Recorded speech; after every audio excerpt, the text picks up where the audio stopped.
Time and time again, Pokemon, you have attempted to weaken me. You've given us these absolutely wonderful character designs over and over again to try to get me to simp and bow to them and grant them my everlasting love.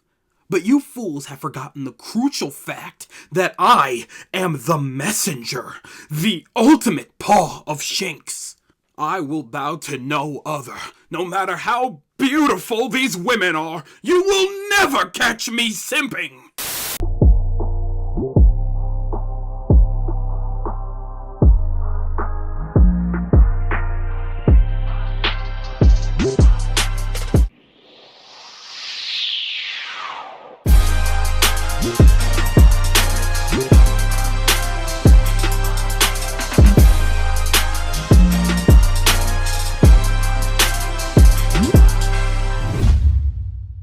Hey, what's up?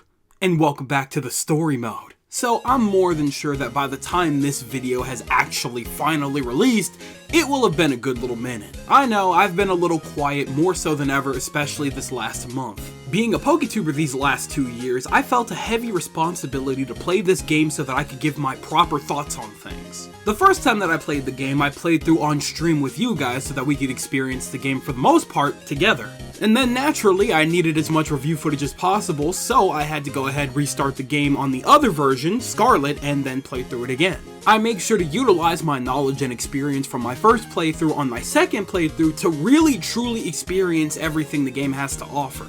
So for anybody that's really worried about hearing what I have to say without the proper context and playtime, don't worry too much. Besides the competitive players, I think I have more experience than most people probably think I would. Before we continue forward though, future me, go ahead and slap that spoiler warning right on the screen for me really quick, please. Please note that this is a full review that will be 100% filled to the brim with spoilers. I will be talking about anything and everything available to us currently within this game, or at the very least, what stuck out to me the most. So, if you are watching this before playing the game yourself or watching a playthrough or something of the sort, I heavily recommend doing so now if you don't want to get spoiled, because we are about to have another one of the longest chit-chats on this channel.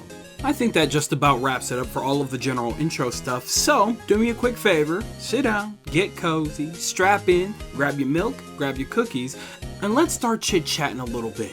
Before we start diving into the main meat of things though, I want to take a quick step back. Let's have a quick look back in time for a moment. It's February 14th, 2022. I decide to put out a video titled, "We Aren't Ready for Generation 9 of Pokemon."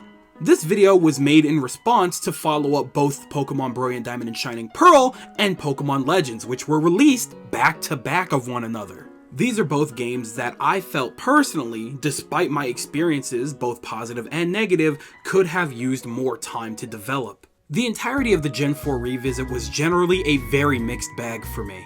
The remakes were something that I had been waiting on for a long time since I was a kid. Being able to play those games on the big screen was something that my inner child had always wanted. However, finally obtaining those remakes and having them playable in my own hands, I was reminded constantly, again and again, that I am a grown-ass man playing a game that is uninspired and full of flaws. These remakes here are what truly opened my eyes to fully understand how the Pokemon Company sees this franchise. A quick buck. A quick one that the bigwigs up at the Pokemon Company are willing to do anything to get. And so, if they have to trample over our childhood or abuse our love for the series, they will go the lengths to do so. And so, with that, they could not risk another holiday going by without some sort of release. So, they paid another company, Ilka, to go ahead, rush development, and shell out these half-baked remakes for a quick buck.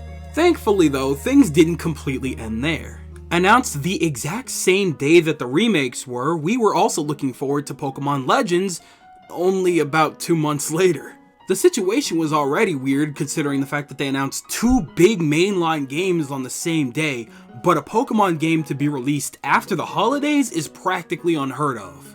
So not only was it released in January of earlier this year, however, it was also one of the most ambitious gameplay steps the series has ever taken. We weren't exactly expecting it, but Shinx knows that we were more than willing to accept it. There were only 2 things holding this game in particular back from being my game of the year. One is its very weak story. Two was simply its optimization. Once again, they had somehow managed to completely underutilize the Switch's capabilities. I have played plenty of games that were Switch exclusive that ran miles better than pretty much any Pokemon game on the Switch. So on that end, there was really no excuse. But at the end of the day, that didn't stop me from enjoying it and actually having a very hard time putting it down. This game here I am entirely grateful for because it made my Gen 4 revisit completely worth it. And more importantly, it started to set a little bit of a standard for Pokemon going forward. Hence the idea of the video, we are not ready for Generation 9 of Pokemon. The long and short of that video is, I simply wanted the Pokemon Company to allow these developers more time to work on the games. Regardless of a bad release or two, Pokemon fans have been and most likely always will be Pokemon fans. You're not fighting some kind of algorithm, you are a development company with a long-time fan base that will wait as long as it takes to get a good Pokemon game. We have enough companies like that out there that don't even let these people see their families. Hell, I know that them animators over at MAP are about ready to keel over with the amount of work that they got lined up for them. Let's not do it like they do it. Anyhow, jokes aside, kinda. After releasing that video, I thought to myself, there's no way in hell they would actually release another Pokemon game this year, right? 3 mainline games in the span of under a year? They would have to be absolutely insane. They released the first trailer in a Pokemon Direct not even a full month after the release of Pokemon Legends. I had to step back and put my head in my hands for a couple minutes. These people are absolute demons. Remakes, a super ambitious step with Legends, and now the next generation of Pokemon in 1 year.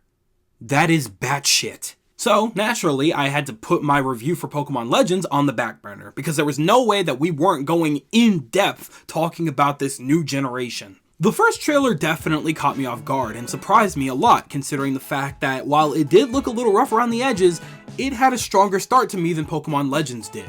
Going forward, they gave us a little bit more information. Our first open world game, online capabilities completely superior to that of the last 2 games, the possibility of choosing what path we wanted to go on? It's like we weren't even talking about Pokemon anymore. We went throughout the year and obviously I talked about all of my hopes, all of my concerns, yada yada yada. And then we started to get really close to the games. Now usually under normal circumstances, pretty much all of the leaks and feedback would get to me well before the game releases. However, this year it kinda got out of hand, so much so that I'm pretty sure that somebody sent the Nintendo Ninjas to somebody's house. I was down for a little bit of new information here and there to possibly make some videos and stuff on, but I don't cover leaks. So when everybody and their mothers just started blatantly spoiling the game all over Twitter, I had decided that, no, I kinda wanna go into the game blind, so I'm gonna step away from that. This, however, was a very easy task for me because just a few weeks prior, they had released Sonic Frontiers, my most anticipated game this year. I'm not gonna say much because we're talking about Pokemon here, but long story short, it was a pretty damn good distraction. So eventually, after avoiding every nook and cranny and even molecule of spoilers that I could, I got my hands on the game. And after a very, very rough patch of technical difficulties that I don't even want to get into, I was able to play through the game with you guys. I had a blast playing live with you guys, being able to do trades and raids and all that kind of good stuff together. It was a good time. Definitely plan to do more stream playthroughs in the future and things like that, but just want to get my equipment upgraded a little bit if you guys don't mind. And so, finally, here we are. After a very long wait, after a very struggling playthrough, and after a second playthrough on my personal time, we are now in post-game era. Hopefully by now, most of us have finished our first journey through the Paldea region. Was it everything that they promised and more? Was it a grand-scale, jam-packed adventure filled to the brim with chills and thrills at every turn? Or was it a complete and utter failure? A complete and utter disgusting mess, one that we have been absolutely dreading ever since our transition to 3D.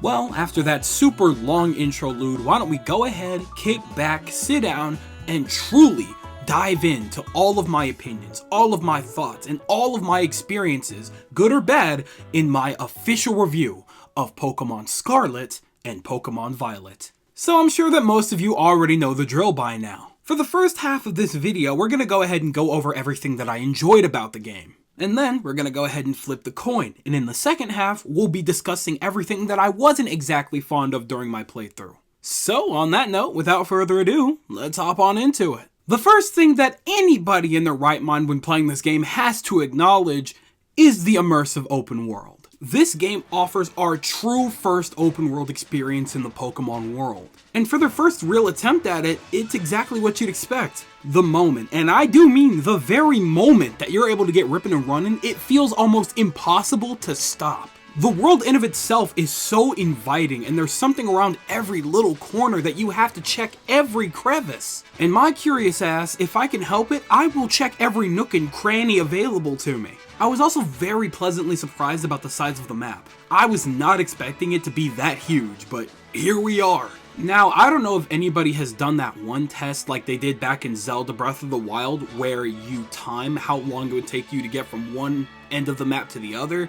I haven't seen that tested, and I've never tested it myself, but I'm pretty sure it would take a little bit longer than Breath of the Wild. However, I think that's for a multitude of reasons, but we'll get to that topic later.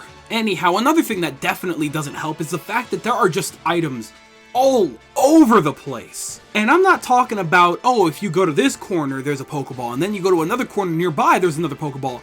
No, I mean that if you were to go in a straight line for like 10 minutes, you could have found like 30 to 40 items. Easy. And I'm telling you, most of those items could be very useful for something, whether it's just general Pokeballs for catching things, or maybe they're battle items that you could use in battle, like attack X-ups or potions or something like that you can use throughout your journey. You also pick up a ton of rare cell items like star pieces or rare bones and stuff like that. So it's good to know that even without some cheating duplication method or something like that, you could just casually get super rich without even trying very hard. And trust me, you are definitely gonna need your money this time around, especially in the post-game. You competitive players know exactly what I'm talking about. This open world also provides a very good example of what it means for a Pokemon world to truly feel alive. Now, it's not perfect by any means, especially when you put it up against something like Pokemon Snap, for example. However, I am very happy with the ideas that have started here.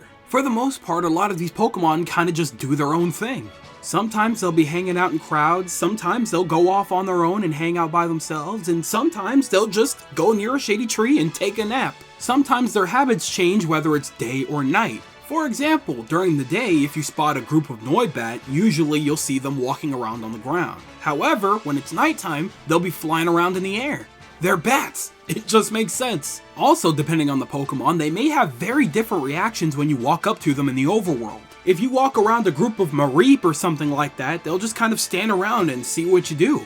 If you walk too close to a group of Tauros, they are super likely to attack you. If you walk up to a group of Shinx, they will look at you and then walk away because they have already deemed you unworthy of their time. I think that this is an accurate depiction because Shinx would only give time to those that it believes is worthy. One of my favorite things personally is when you're out in the field battling wild Pokemon, sometimes a group of them will just watch. You just get an audience. Hell, sometimes they'll just watch you out of pure blatant curiosity, even if you aren't doing anything. Multiple times I have walked away from my console, came back, and there was just a group of Pokemon just standing there watching me for some reason. I love it. The possibilities that we're looking at with just this mechanic alone is one of the things that's made me very happy that we've made the transition to 3D. It hasn't been perfect by any means, but seeing Pokemon just kind of wander around, casually hanging out with themselves or other Pokemon or just taking naps is a wonderful thing in of itself, truly. Time and time again, I would always hear, if you want to make your world feel alive, make it feel lived in. Throughout the years, Pokemon has done an okay job of doing stuff like that, but this right here is the perfect example of where to start when making this world stronger. In this particular case, it is missing quite a couple of key elements to perfect that, but that's something that we're going to have to talk about in a different video entirely, because if I tried to talk about it here, oh boy, I would run that clock like nobody's business. Besides just the Pokemon though, let's talk about the NPCs for a second. This is definitely also the most alive the NPCs have ever felt. The only time in older games that I could even remember NPCs moving at all was in the big cities. And to top that off, the only time you would see them having like dialogue amongst themselves or with one another was in 5th gen. It's been damn near 4 generations since we've seen something like that. But we've definitely taken quite the leap from that point. For example, if you were to walk up to the school, you could see two students walking by you having their own unique conversation. There's also the fact that whatever conversation that they're having with each other or amongst themselves actually relates to whatever city you happen to be in or near. If you're up near the school, their dialogue will revolve around things like, oh, I need to get a new pencil, or gosh, I should get a new backpack, or maybe some new shoes for class. If you're in a city with a gym, they'll most likely mention something about the gym leader. Oh man, Larry's so strong. He uses normal types? What should I do about that? On my first playthrough, I absolutely blitzed past all of this and I had no idea what they were saying, but on my second playthrough, I made sure to take in all of it, and it was actually really neat. But hell, even when they're not having a conversation or something like that, it's really nice to just see people doing things. In the first city alone, you see somebody playing a guitar for a crowd of people, and that's just awesome. I love that. And something that I didn't even remember until now is that there are Pokemon just chilling out in cities and towns that you can't even catch. Sometimes they'll be chilling out near water, sometimes they'll be sitting on a wire, sometimes they'll be hanging around their trainer, and sometimes in town and city streets, they'll just be walking alone. You can't interact with them or anything, but they're just kind of chilling in the city. They just living. We love to see it. Now, it is kind of weird that for 90% of these NPCs, you can't really interact with them. Some of them will give you some useful tips here and there, but for the most part, they're just kind of doing their own thing. At the very least, I will say it's a lot less overwhelming considering the fact that I could at least find everything that some random NPC would have given me in the overworld instead, so I'll take what I can get. I do have my gripes with this though, but we'll talk about that later. The next thing that I feel would be criminal not to mention is the amount of quality of life available in this game. For the most part, I think that it's more than safe to say that the quality of life this time around is absolutely at its best in this game here. The access here is so much better that would have been such a drag in most of the previous games. For example, I think things like the gas station Pokemon centers are absolutely genius. And I'm not just saying that solely for the sake of convenience, but also because it fits the aesthetic and history of the region. In this region, people use the Pokemon Silazar to get around like motorbikes. In most cities, you could just look around and they usually have somewhere to park your Silazar. But obviously, because they aren't motor vehicles, they are living beings, they set it up so that Pokemon trainers can just ride up to a Pokemon Center right there on the outside. It goes practically hand in hand. It fits with the aesthetic of the region, as well as it takes out unnecessary loading times of going into a building, healing Pokemon, maybe buying an item or two, and then loading to leave the area. And now, we could just drive up to the nurse, the shopkeeper, or the brand new TM machine, and we could take care of any and all business necessities right then and there. And of course, when talking about the quality of life, you have to consider the Pokemon themselves and what role they play in this. Right off the bat, when you first enter the menu, if for whatever reason you haven't visited a Pokemon Center and all of your Pokemon are kind of struggling to stay alive a little bit, you can press one button and heal all of them up with whatever items you have in your bag right then and there. And I'm telling you right now that 9 times out of 10, you will have more regular potions in your bag than literally anything else. Since they only heal about 20 points of health, after the first couple of gyms, they start getting pretty damn useless. Not in this case. Oh, and I completely forgot that now there's a button that you can press that moves whatever Pokemon you want in your party right up to the front. Go into the menu, press move Pokemon. Where would you like to move this Pokemon? To the second slot? Of course you... No, none of that anymore. It's quick, it's seamless. Please, for the love of Shinx, keep this forever. Another thing that we'll definitely be keeping forever is the ability to go into your menu and be able to nickname your Pokemon anytime. And in that same vein, being able to change their moves out with moves that they've already learned in their level up moveset whenever you want. I've said it a million times and I will say it a million more. 1. A nickname raider should never have been a thing in the first place. Being able to nickname your Pokemon is just something that anybody could do whenever they want. Personally, I have always found it ridiculous that if I misinput and put the wrong letter and accidentally click yes on a name, I would have to go all the way to some random town and seek out this one NPC that judges my nickname just so that I can change it? That's so dumb. I'm just very happy that we've gotten to a point where we recognize that is super unnecessary. Also on the side of logic, relearning moves. Why shouldn't a Pokemon be able to relearn a move on its own that it already knew before? If I learn how to properly throw a football, and then I get really into baking, and I know how to bake really good cakes now, do I forget how to throw a football? I would certainly hope not. Just saying, it's a very handy tool to keep around, especially when you start evolving your Pokemon and then you recognize whether it's a physical attacker or a special attacker, and then you realize, oh, that move that I got rid of earlier would have been better for it because this is obviously a blank attacker, so you would switch that move back in. No need to find some weirdo to stuff some random heart that you found in the ground into your Pokemon's head to make them remember a move. That's crazy. Anyhow, aside from that, another crucial thing regarding quality of life that would be criminal not to mention is this game's map. It's got everything you need, every gym, every Team Star base, every Titan location, obviously every Pokemon Center and city, but also random fly spots. Another wonderful thing that I think a lot of people actually overlook is the fact that it tells you what Pokemon specifically are in the area where you are in that moment. So it's especially very helpful in early game because you're sitting there thinking like, damn, wait a minute, there's Slakoth in this area. Hold on, let me go get that before I move on.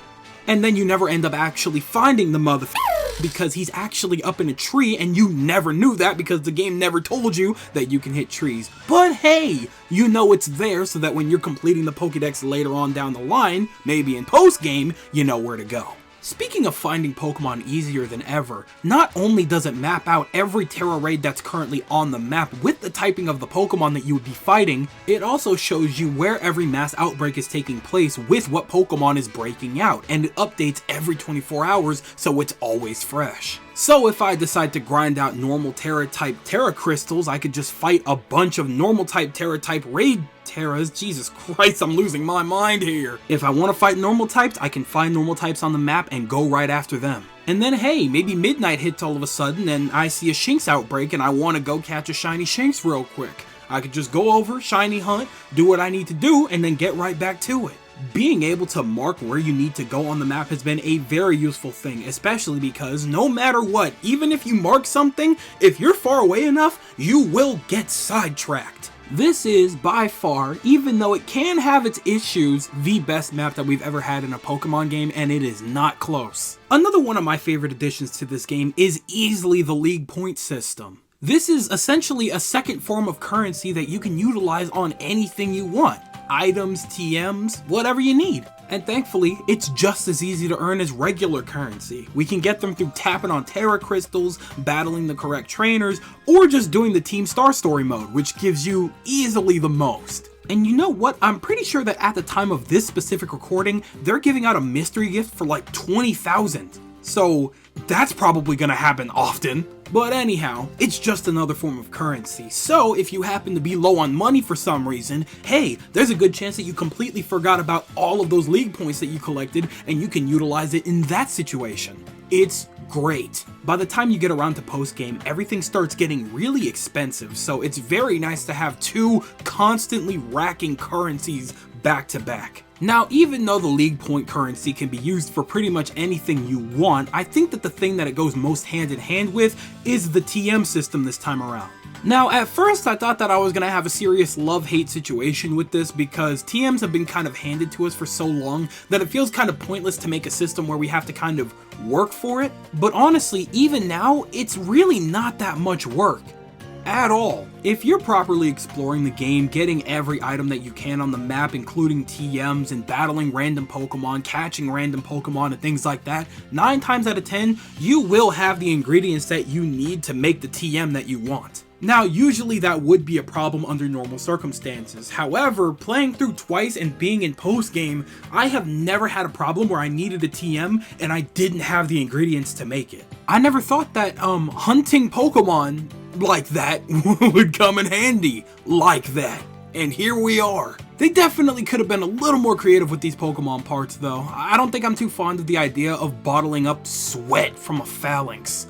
That's weird. Another thing that absolutely cannot go away ever, forever now, is absolutely the Poke Portal. Every possible online functionality that we would ever need in this game is right there in your frickin' Rotom phone whenever you need it. Here we're able to join random raids, we're able to join our friends' raids, we can trade, we can wonder trade, we can battle casually or competitively, and if you want to join a friend's union circle so that you can explore around with them, you don't have to go all the way to a Pokemon Center. You can just type in the code right there. wonderful, simply exquisite. For an open world game, I'm very glad they got the hint that we would need everything in one place whenever we needed to get to it, because Lord knows we would not be playing with each other nearly as often if we had to fly to specific places to do so. And finally, regarding the quality of life features, and because I didn't know where else to put this, I gotta say, the general accessibility of the Rotom phone is super nice. The functionality allows a lot of things, such as changing accessories and whatnot on the fly, keeping track of how long sandwiches last, and of course,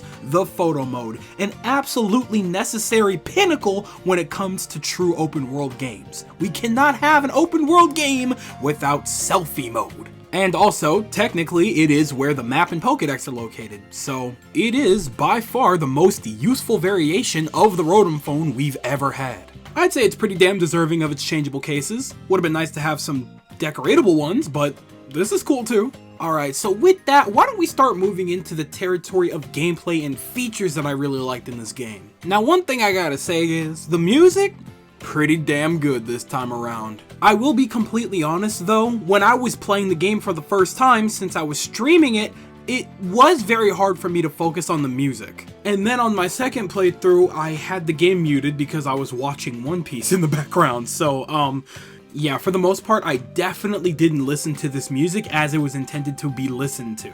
However, fear not, we live in an age where somebody, someone, somewhere will always post something regarding these games nowadays, especially the original soundtrack. So, listening to them back, damn, they did a really good job. Now, I will say that it was kind of hard for me to miss things like the overworld theme that was playing in the background while just casually roaming around the world, and obviously, it wasn't distracting. Same goes for most of the battle themes, most being a very crucial term in this context. Again, we'll get to it later. Anyway, I'm very happy that I gave myself the chance to sit down and actually pay attention to the music through different means, because now that I was able to focus on the music itself, I'm very pleased that I did. When playing this game for the first time around, it had completely slipped my mind that Toby Fox was helping out with a lot of the music this time around. For anybody that's unaware, Toby Fox is the creator and, to my understanding, the head developer of Undertale and Deltarune. If you haven't played it because you haven't heard about it, go check that out. And if you haven't played it because of the fan base, I don't blame you, but at the same time, please play it. It is a magical masterpiece, both of those games. Anyhow, one of the most notable things that people take away from those games is absolutely its music. I'm sure plenty of you guys have noticed already, but I've been using Undertale music on my videos for years now because it is just that good. So obviously, Toby Fox made his mark in the gaming industry and he's been around here and there. This also isn't the first time that Toby Fox has worked with Pokemon. He actually made one of the best themes in Pokemon Sword and Shield. So of course, he is responsible for my absolute favorite track in this game, which is the final battle theme between you and the Professor. It is godlike. Mwah, that man knows exactly what he's doing behind the scenes. Leave it to that dude to make the sound right. Now obviously, when talking about the music, there is one very specific song that really can't be ignored. Ah yes, the monetization killer that plays during the game's credits, Ed Sheeran's Celestial. Now, if we're being completely honest here, I've never understood why everybody hates Ed Sheeran so much. Yeah, sure, he gets overplayed to hell and back sometimes with some of his songs, but I've never hated the guy. But some of y'all be taking it way too far sometimes, because there's no way in hell that the first mod that was ever released for this game was a mod to remove the song from the game. That is ridiculous. Now, as hilarious as that is, I personally do enjoy the song itself. It's a really cute song. It really embodies his love for the series, and it does a very good job of it, personally. Hate me if you will, but I enjoy the song. It's also pretty damn catchy. I really don't know what else to tell you. It's not bad to me. It's fun to hop on the hate train every now and again, but for the most part, the only reason I turned it down was for copyright issues, which I couldn't really avoid anyway because Pokemon got my ass anyway on some other thing. Anyhow, I think that song helps fit the ending very well and ties a neat little bow on it. Sue me. Something I also didn't know where to put, but I'm gonna say this before we get to the other meat of things, is that a lot of the in-game animations this time around I'm very pleased with. Now, when I say this, I refer to two things very specifically. One, obviously, the Pokemon themselves. This time around, things don't feel specifically copy and pasted from a previous game. They very well could be in some cases, sure, but with Charizard as an example, they aren't exactly the same all the way around. They definitely played it smart this time, and instead of telling us that they were just going to sacrifice the dex and some other things so that they can make better animations, they just did it. And here we are. I'm not too mad about that. And then the other thing that I'm referring to is obviously those very specific in-game cutscenes. Seeing these characters actually move around, have personality, and real animations is something so... it's something we've been missing. Still very weird that they don't have voices, but that's a discussion for another time. At the very least, they are very nice to look at, so I will take what I can get. Cutscenes like this really elevated my captivity in certain situations. For example, you and your newfound friends jumping off the cliff into Area Zero together is definitely one of the best scenes in Pokemon history, hands down. In just this little cutscene alone, you could see so much expression, so much personality, and so much story between these characters and who they are. This little snippet makes me so happy and so mad all at the same time because this right here is exactly what the series needs more of. And then there's that cutscene that plays right before your final battle with Nemona, when everybody in the city gathers to watch this big battle between the two big champions. You guys circling each other right before the final showdown. Oh my god, that is a Pokemon that I strive for, right there. Just that cutscene alone almost makes me want to say that Nemona is one of my favorite rivals in the entire series.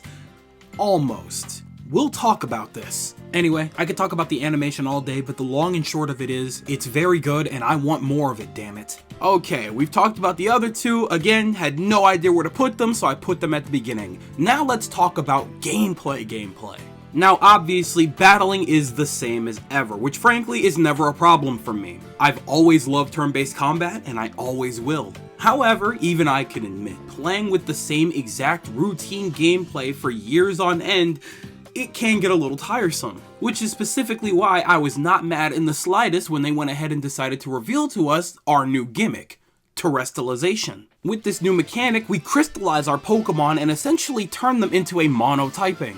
Essentially, the prime function of this mechanic is to alter your weaknesses as well as your buffs. So for example, you have a Pikachu, right? Obviously because it's an electric type, it's gonna be weak to ground types. Well, if you give it a flying type Terra typing, when it transforms, it is now not weak to ground types. Now, of course, that does mean that it would gain other weaknesses such as ice types, rock types, and if you don't have the right ability, even other electric types. However though, before you get into a battle, 9 times out of 10, it's going to be pretty damn hard to predict 100% which Pokemon your opponent is going to terrestrialize. What's scary about this gimmick is that any Pokemon in the Pokédex that's available as we have it has access to every Terra typing.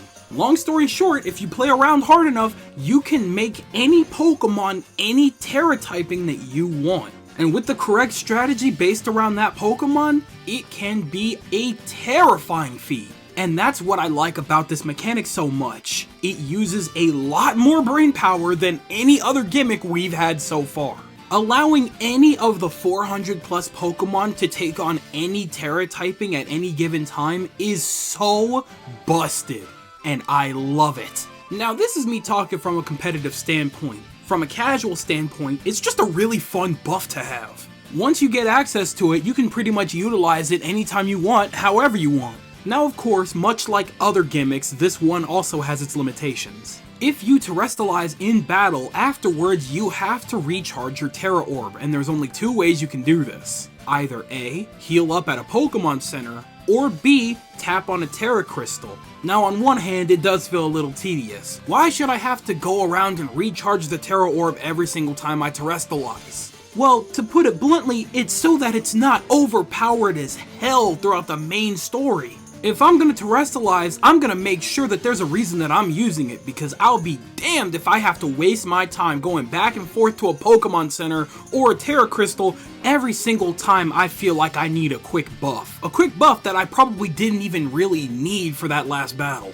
Now me personally, I only used it for eventful battles, like any story battles, any gym leader battles, and things like that. And thankfully, when you do Terra Raid battles, you don't have to recharge it, you just use it whenever it's ready.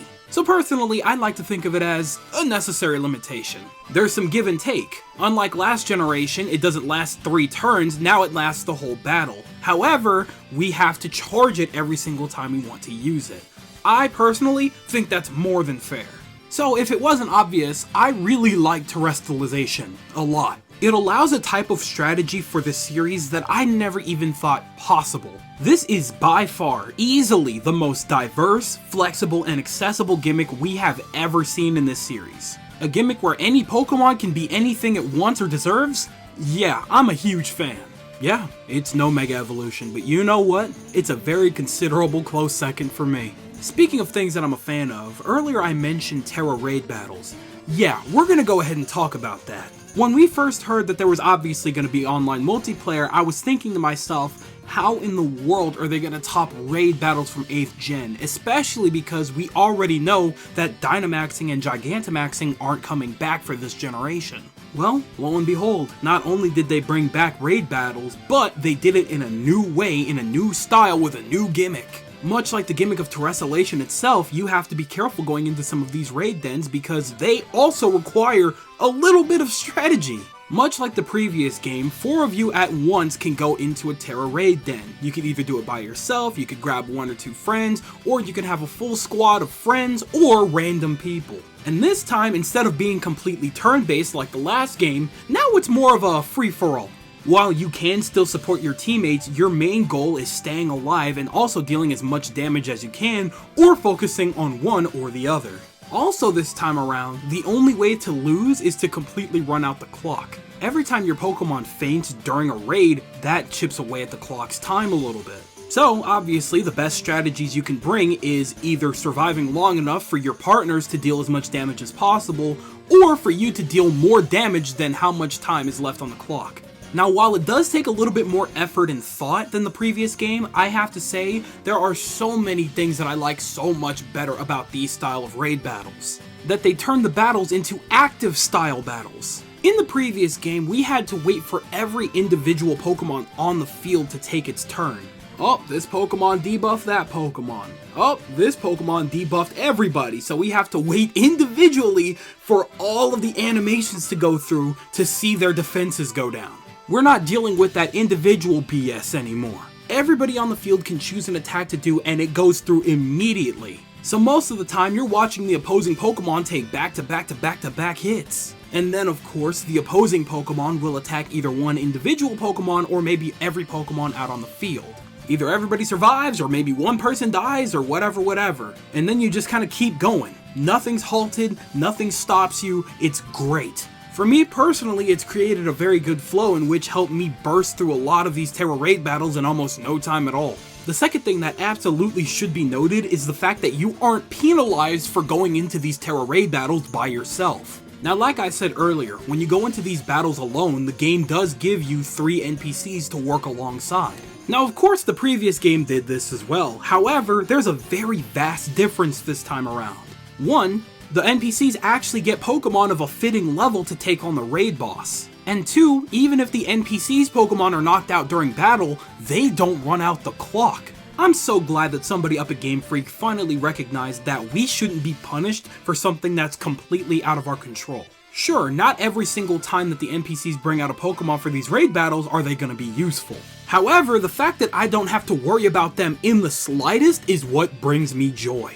9 times out of 10, most of the Pokemon that are available on the field you are able to take on alone if you bring the right Pokemon with the right setups and defenses. So, if you want to get through raid battles fast, now you can by just taking the right Pokemon with you into these battles. And hey, if you feel like you can't take it on alone, just call a friend or 2. They can help you out, and 9 times out of 10, you will beat the crap out of that thing. With that being said, raid battling this time around is downright addicting, and easily the most challenging part about Pokemon Scarlet and Violet. Now obviously in early game, it's nothing crazy. 1 and 2 stars will always be a joke to you for the most part, even with low level Pokemon. Now 3 stars are where you're going to start wanting to be a little bit careful because they do start getting stronger around that level. 4 stars are where they start getting their shields and they become a lot more annoying to one-shot. 5 stars are level 75 minimum. Do not take these on unless you are actually prepared or just generally near endgame. 6 stars are also level 75, however, you don't have access to those until post-game and until you've done at least 15 Terra raids of 5 stars. So, just saying, they have that set up for a reason. By God, be careful. And now, as of recently, they have been handing us events that have recently introduced us to 7 stars.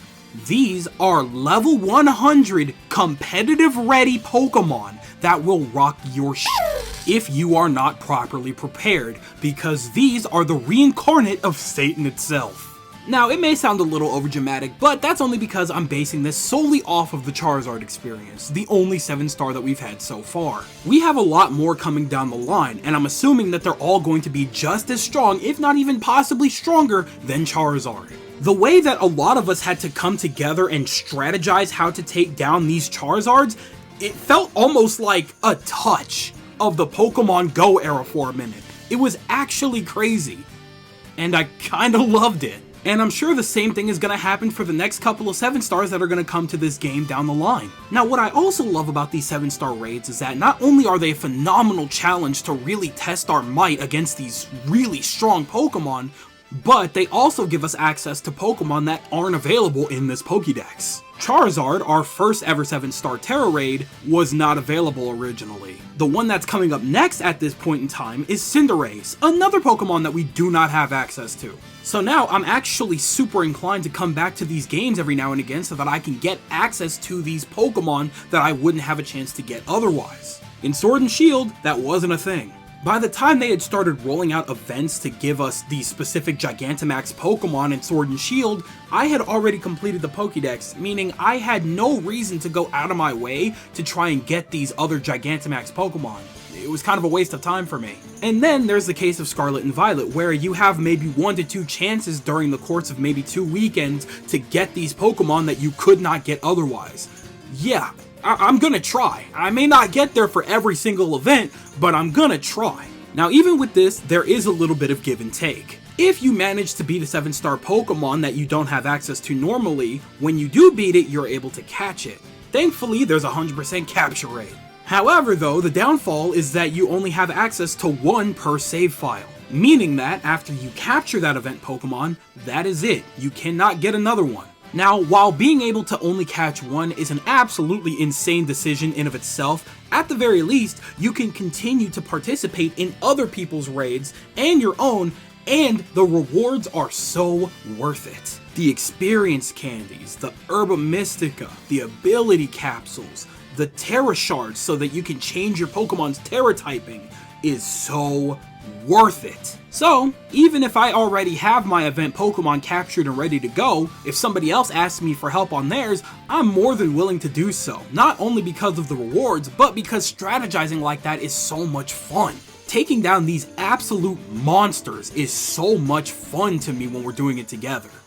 It's great, and I love every second of it. So yeah, while it's not perfect, I absolutely prefer this style of raid battles over 8th generations. Whew, alright, so we talked about raid battling for a minute. Why don't we cool it down and talk about another returning mechanic?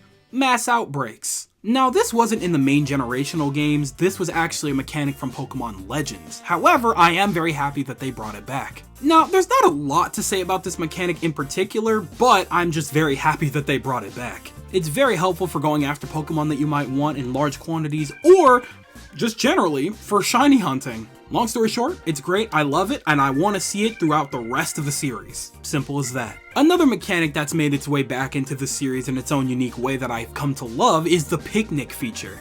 This mechanic by far has made taking care of our Pokemon inside and outside of battle the easiest it's ever been. For starters, you can use this mechanic almost anywhere on the map. Obviously, you can't use it on like slopes or at the edge of a cliff or something crazy like that, but for the most part, if you got flat land, you could picnic there. And that in of itself is awesome to me because personally, I've always envied that about the Pokemon anime, in which they could just stop in some random forest, set up camp, start eating, and just chill out with their Pokemon. Now that is casually just a very real thing that we can do. Once you open up your picnic, you're able to feed your Pokemon, wash them, play with them, or just watch them sleep, because they're so cute, damn it. Now, I'm assuming washing them actually like raises their friendship and stuff like that, but other than that, I've really seen no need to use it, but it is nice to just do, just because, you know, they're dirty from all that fighting that they've had to do and dodging and running around during battle, so I say why not? Give them a little wash up. They've more than earned it. This feature also offers a lot of unorthodox things like easy breeding and move learning and stuff like that. It's very quick and it's very simple. You don't have to leave anybody in a daycare or anything like that, because a daycare actually doesn't exist. Unless it actually does exist and for some reason I completely missed it, but either way, you wouldn't need it. But anyway, everything here happens in a very quick and convenient manner. If you want to breed a specific Pokemon, put that Pokemon and Ditto in your party only, just run around for a couple of seconds and oh, you've got a couple of eggs. If you want a Pokemon for your competitive team to learn a specific move that they can't learn usually during level up, just grab another Pokemon that has that move on it, mirror herb the Pokemon that you need to learn it, put them in the picnic, and just roam around for a couple of seconds and oh, they've got a new move. I know I probably didn't explain that very well, but this is a review, not a guide, so I said what I said. However, overall, the most important feature of the picnic mechanic is easily the sandwiches. There are so many different ingredients and so many different recipes for sandwich combinations that you can make. And to my understanding, these buffs and perks last for about 30 minutes while you're roaming around. So if you want to buff the amount of experience that you can get from certain typings, the amount of damage one Pokemon does with a certain typing, what kind of Pokemon spawn in the area for a certain amount of time, or the likelihood of getting a shiny for a certain amount of time, just sandwich it, because there is no harm to sandwiching anything. Frankly, it's kind of a busted feature, and I'm still on the fence as to whether or not I want it to come back for the next generation of Pokemon, but for the most part, I like it. It's grown on me a lot, and it's become very, very useful in terms of tools, so honestly, I say why not? Overall, picnic mechanic, very useful, has a lot of things that you need, more than I thought it was gonna have, and I'm super happy with it. Yet again, another topic that I didn't know where to put in the midst of everything, so I decided to put it at the end of the features and mechanics, is the Pokédex this time around. I like it. Yes, it is the exact same amount of Pokemon baseline as Generation 8, 400 Pokemon.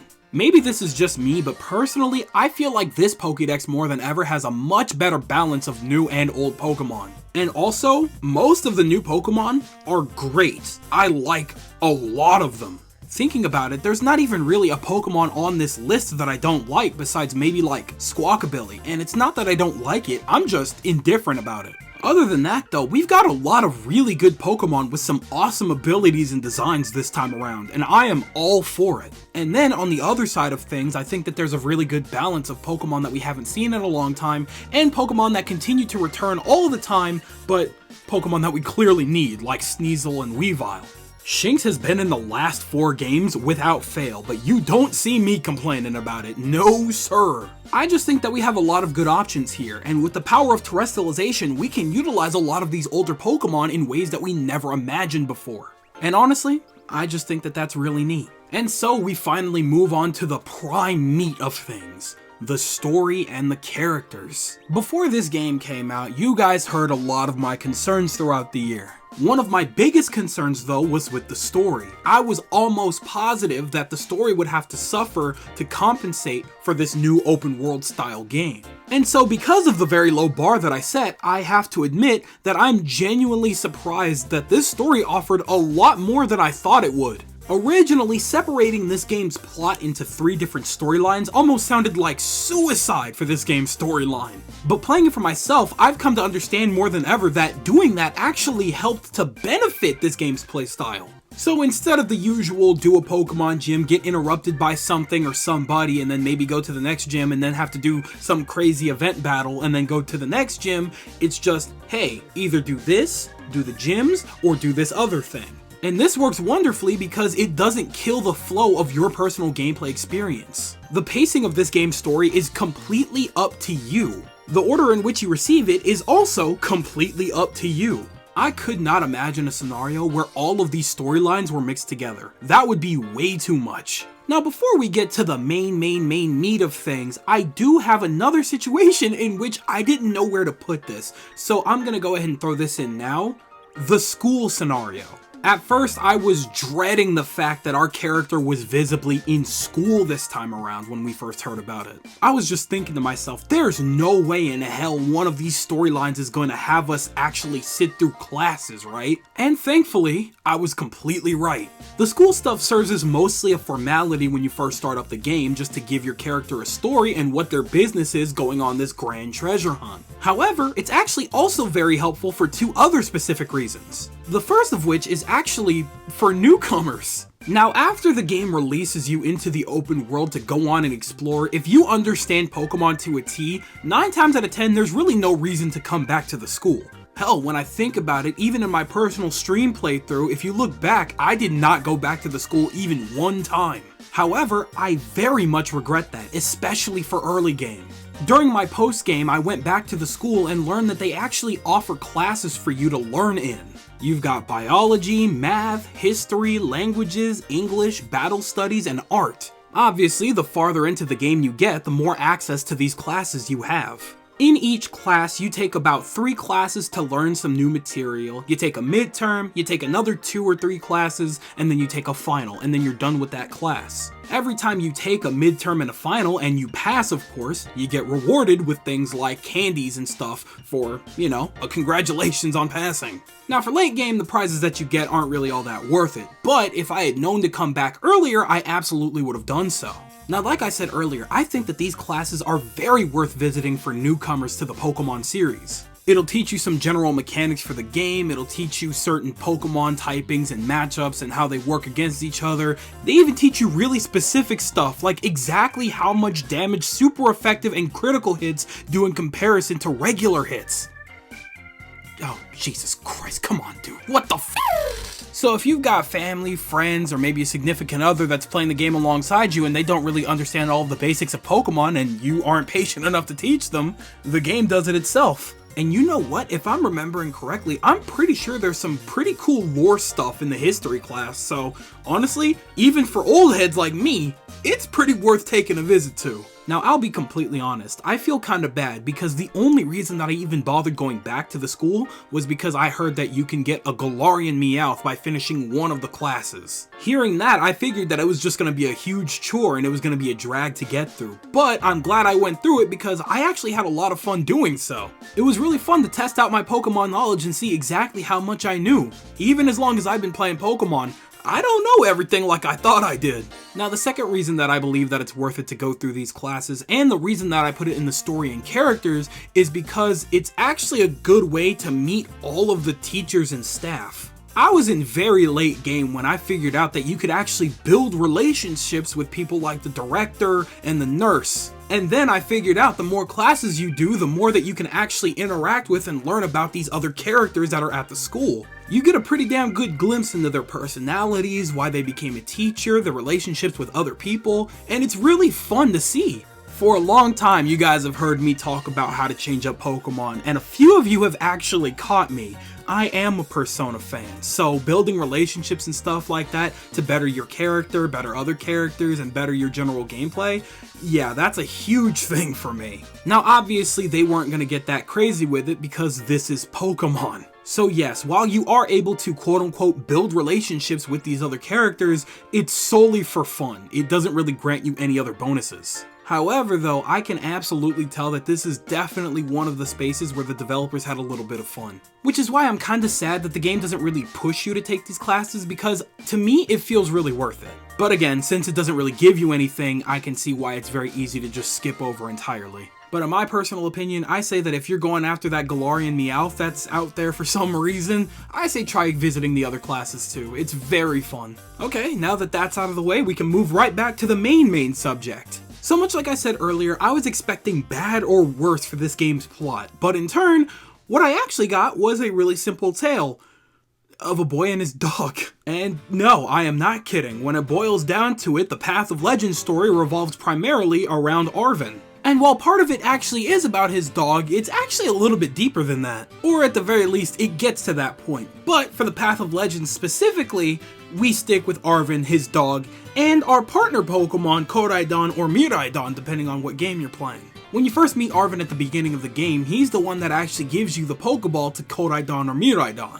When you first talk to him, he's kind of off-putting, jerkish even. He's telling you things like shove off or go away, and then he's really mean to your dog for some reason. But then when you meet him again in the school later on, he asks you for help with a project that he's doing. You wonder where he gets the gall to ask you for help on anything, but you're forced to say yes, so you say yes. His goal is to search for the Herba Mystica, a type of ingredient that he can use in his cooking to help boost the immune system of Pokemon and maybe even people alike. He claims that he's not really good at Pokemon battling, nor does he have any friends that's good at Pokemon battling, but he battled you earlier, so he knows that you're pretty damn good at it. He needs the help of somebody that's good at Pokemon battling because these very special ingredients are guarded by Titan Pokemon. As the name implies, they are just huge Pokemon. Going after it, you're thinking to yourself, sandwich ingredients? That's a very odd thing to risk your life for, right? But naturally, the more you progress in this storyline, the more you find out about what he's up to. We come to understand that his partner Pokemon Mabosstiff is injured and for whatever reason hasn't recovered for quite some time. So once you understand that, a fire is lit under your ass and you want to do nothing more than help this very clearly parentally misguided boy and his very injured pup. So the crazy thing about this journey is that it actually benefits you as well. Every single time that you claim an Herba Mystica from a Titan Pokemon, Arven makes a sandwich. Every time he makes the sandwich, your dog, Koraidon or Miraidon, starts to get a little antsy, and it asks you for your sandwich. So, obviously, you give it to him. And then all of a sudden, it starts getting its power back. After one sandwich, now it's able to swim. After another sandwich, it's able to move faster. After another one, it's able to glide. So as a bonus to healing the doggo every time it gets a new sandwich, you're also helping your doggo every time it gets a new sandwich. Now something fun that I didn't realize until somebody pointed it out is that Herba Mystica actually fits the abbreviation for HM. So essentially we're just going around picking up HM so that we can get around the world better, just like any other Pokemon game. I gotta admit y'all, that was pretty damn clever. What I like about this storyline so much is the fact that you can physically see Arven's development as you progress. You go on and he gains more trust in you and more confidence in his skill and generally just a better attitude. Is it the strongest, best development that we've ever seen in the Pokemon series? That's debatable, but probably not, no. However, I will say that it's definitely one of the more memorable storylines in the Pokemon series that I will definitely appreciate for a long time to come. And then after all is said and done, once his doggo is all good and healed up, he gives you one of the most challenging battles in this game, surprisingly.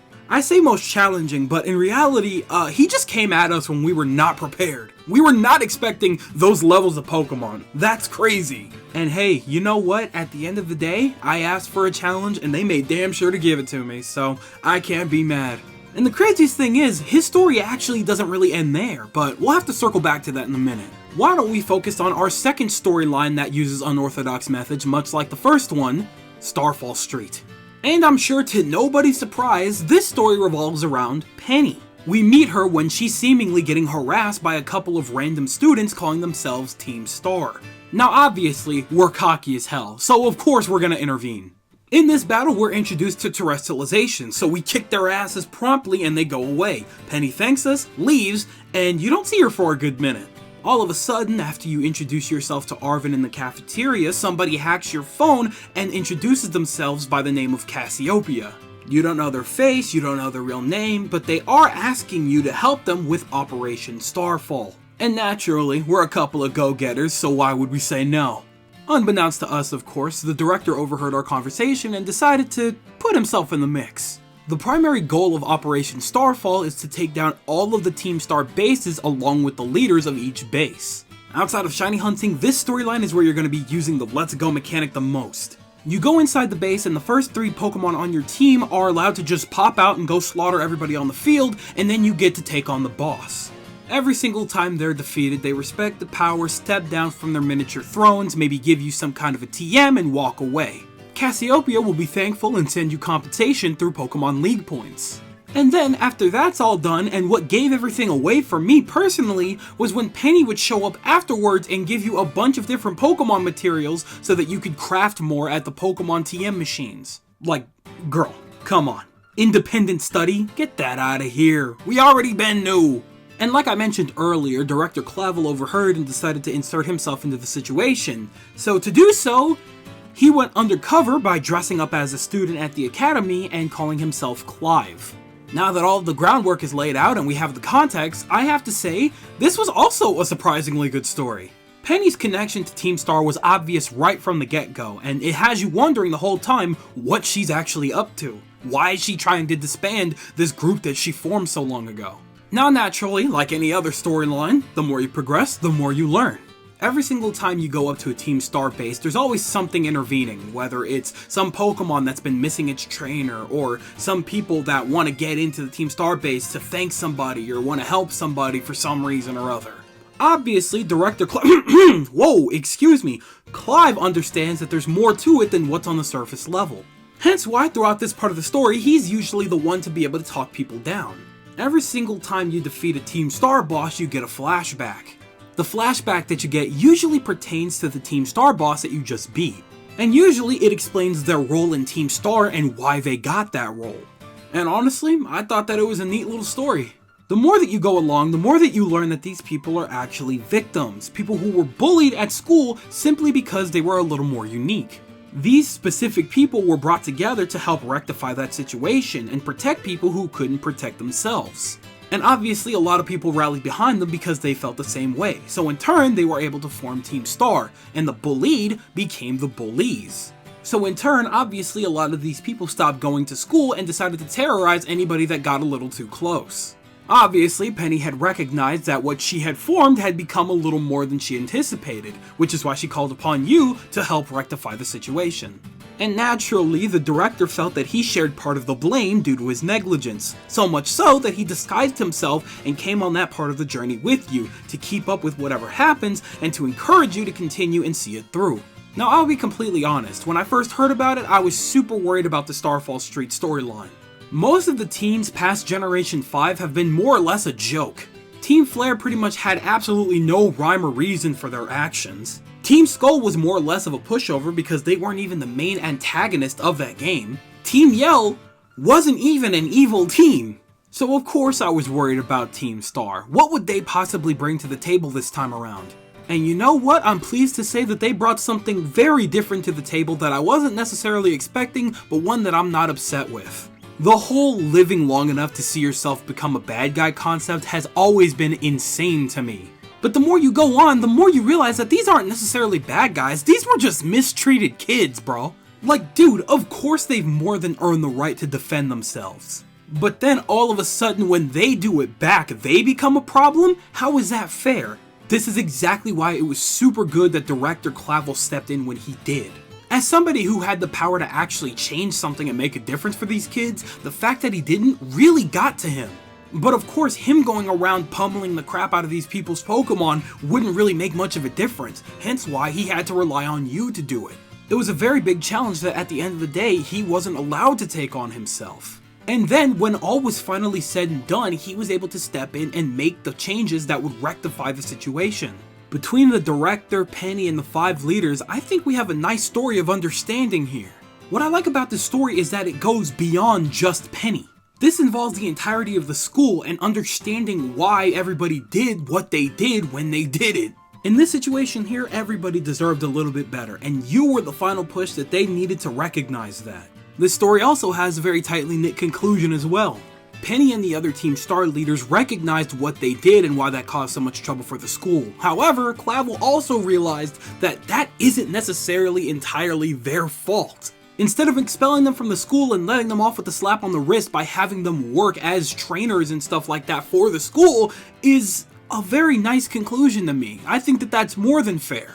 And even then, Penny said, no, you can't really just let me off like that, because even then, I did steal from the Pokemon League and use their points so that I could pay off the trainer that helped us. Wait, hold on, doesn't that make me an accomplice? You know what, I ain't saying Either way, even then, the Pokemon officials decided to let her off easy by just having her work as an engineer for them for a little while, and then come back to work for them officially after she graduates. Like, this is actually much smarter to me. Yeah, sure, her initial ideals to utilize her power were kind of bent. However, giving her a place to frolish and actually utilize those smarts is so good for her. Like, yeah, sure, she probably should have a little bit more punishment, but at the same time, let people learn, let people grow, let people understand that there's more to life than using whatever power you do have to abuse things. Anyway, after her story is completely concluded, and more so after you finish the game, you can actually go around the school and see Penny lurking around, making sure that her friends are okay, only to find out that they're doing perfectly fine, much better than Penny even really expected. I like this story a lot, and I definitely paid a lot more attention to it throughout my second playthrough, and honestly, I enjoyed it very, very, very much, and I would love to see more like it down the line.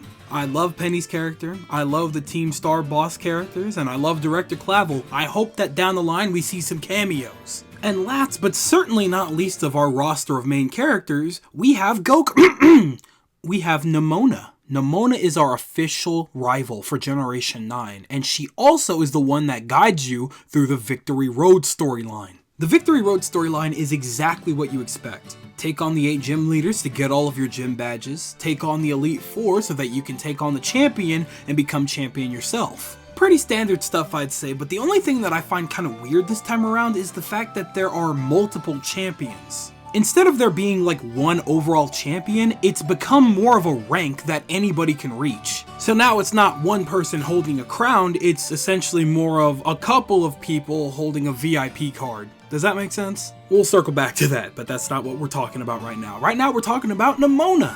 I have to say that she is easily one of my favorite rivals in the entirety of the Pokemon series. This isn't because she's like a crazy deep character or anything like that, but simply because she knows what she wants and is headstrong about it.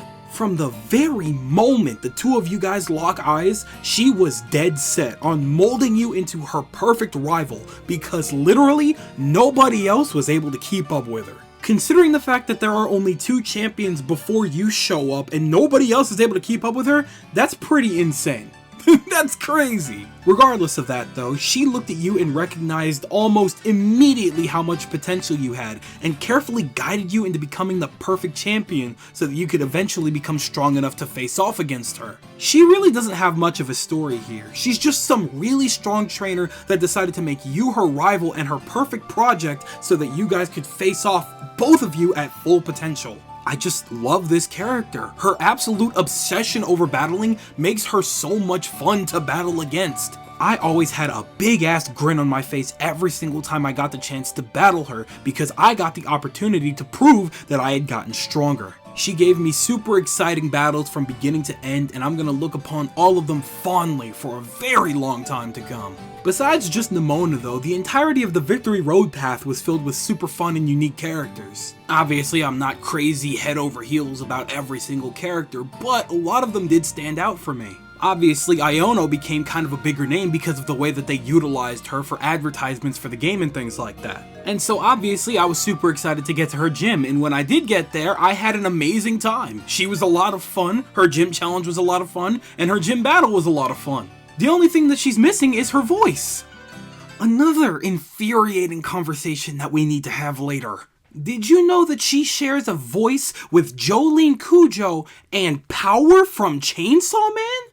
Are you kidding? Why would they not utilize these voice talents? That's crazy to me. Mark my words, that exact quote will be utilized at a later date. Let's move on. And then we have other gym leaders like Larry, who is now a fan favorite character just because he's the realest guy you could ever meet. My man is simply coming to work because he has to, not because he wants to, and he is damn good at it for a reason. Hence why not only is he a gym leader, but he is also part of the Elite 4. In my first playthrough during the stream, I was initially shocked. I was just like, Larry's also part of the Elite 4? I don't think I've ever seen that before. However though, there's actually a super subtle hint that he gives earlier in the game that completely went over my head. He said something about finishing up there so that he could get to his next job. He had a second job.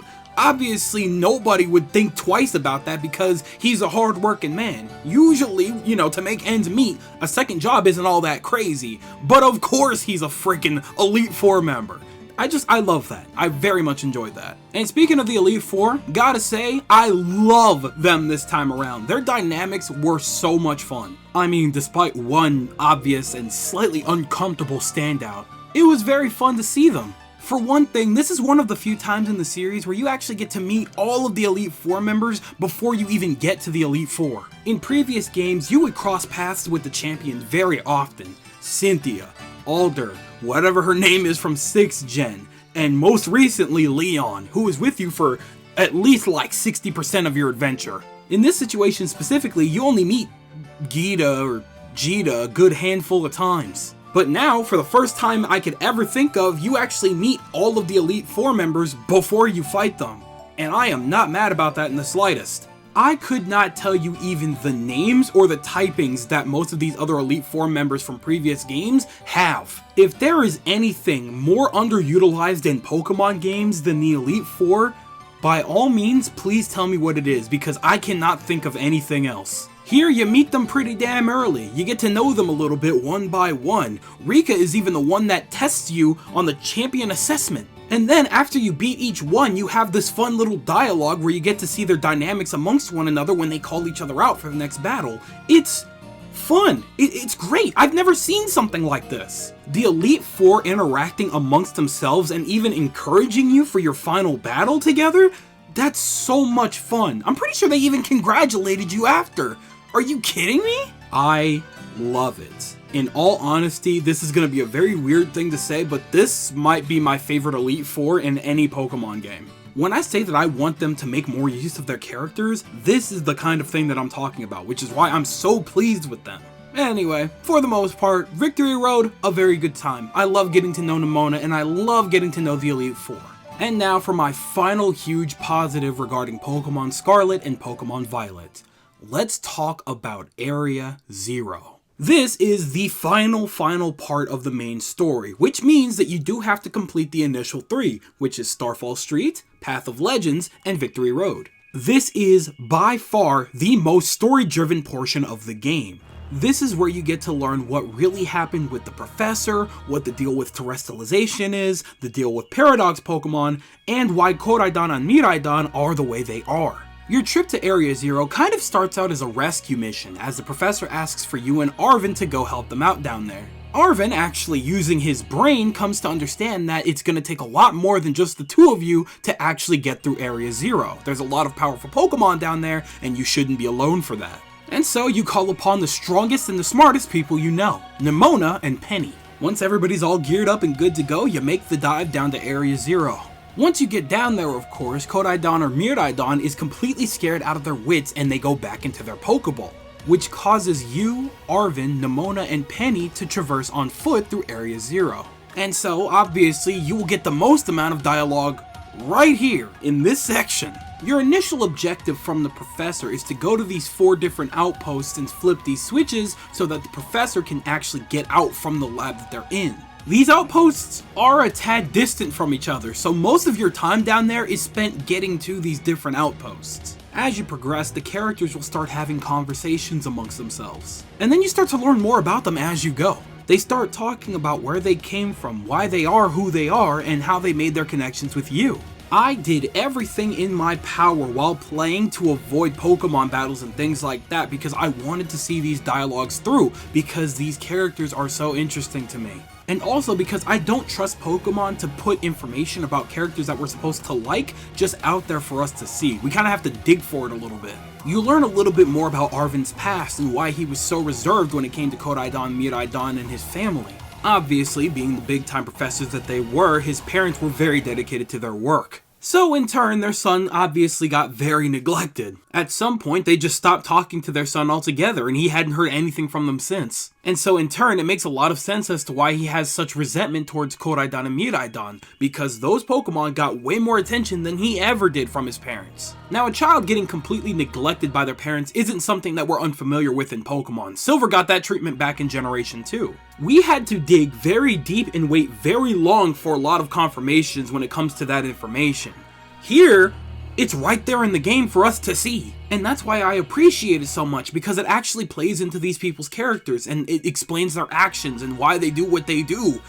I just want more stuff like this, and that's why I like Arven so much, because there's actual stuff right there for us to see that explains his character. And after such a big journey alongside you, he opens up a little bit, and he's actually willing to talk about himself a little more around you, Nimona, and Penny. And so, therefore, you get a lot of really good dialogue between the three of them, and it's so nice to me. It's so refreshing. I love it when characters are treated as more than just NPCs. These are characters with lives and histories. Arven opening up about his family caused the rest of them to start talking about their families too. Penny came from a pretty average family, but Nimona is the daughter of the CEO of the Rotom Phone Company.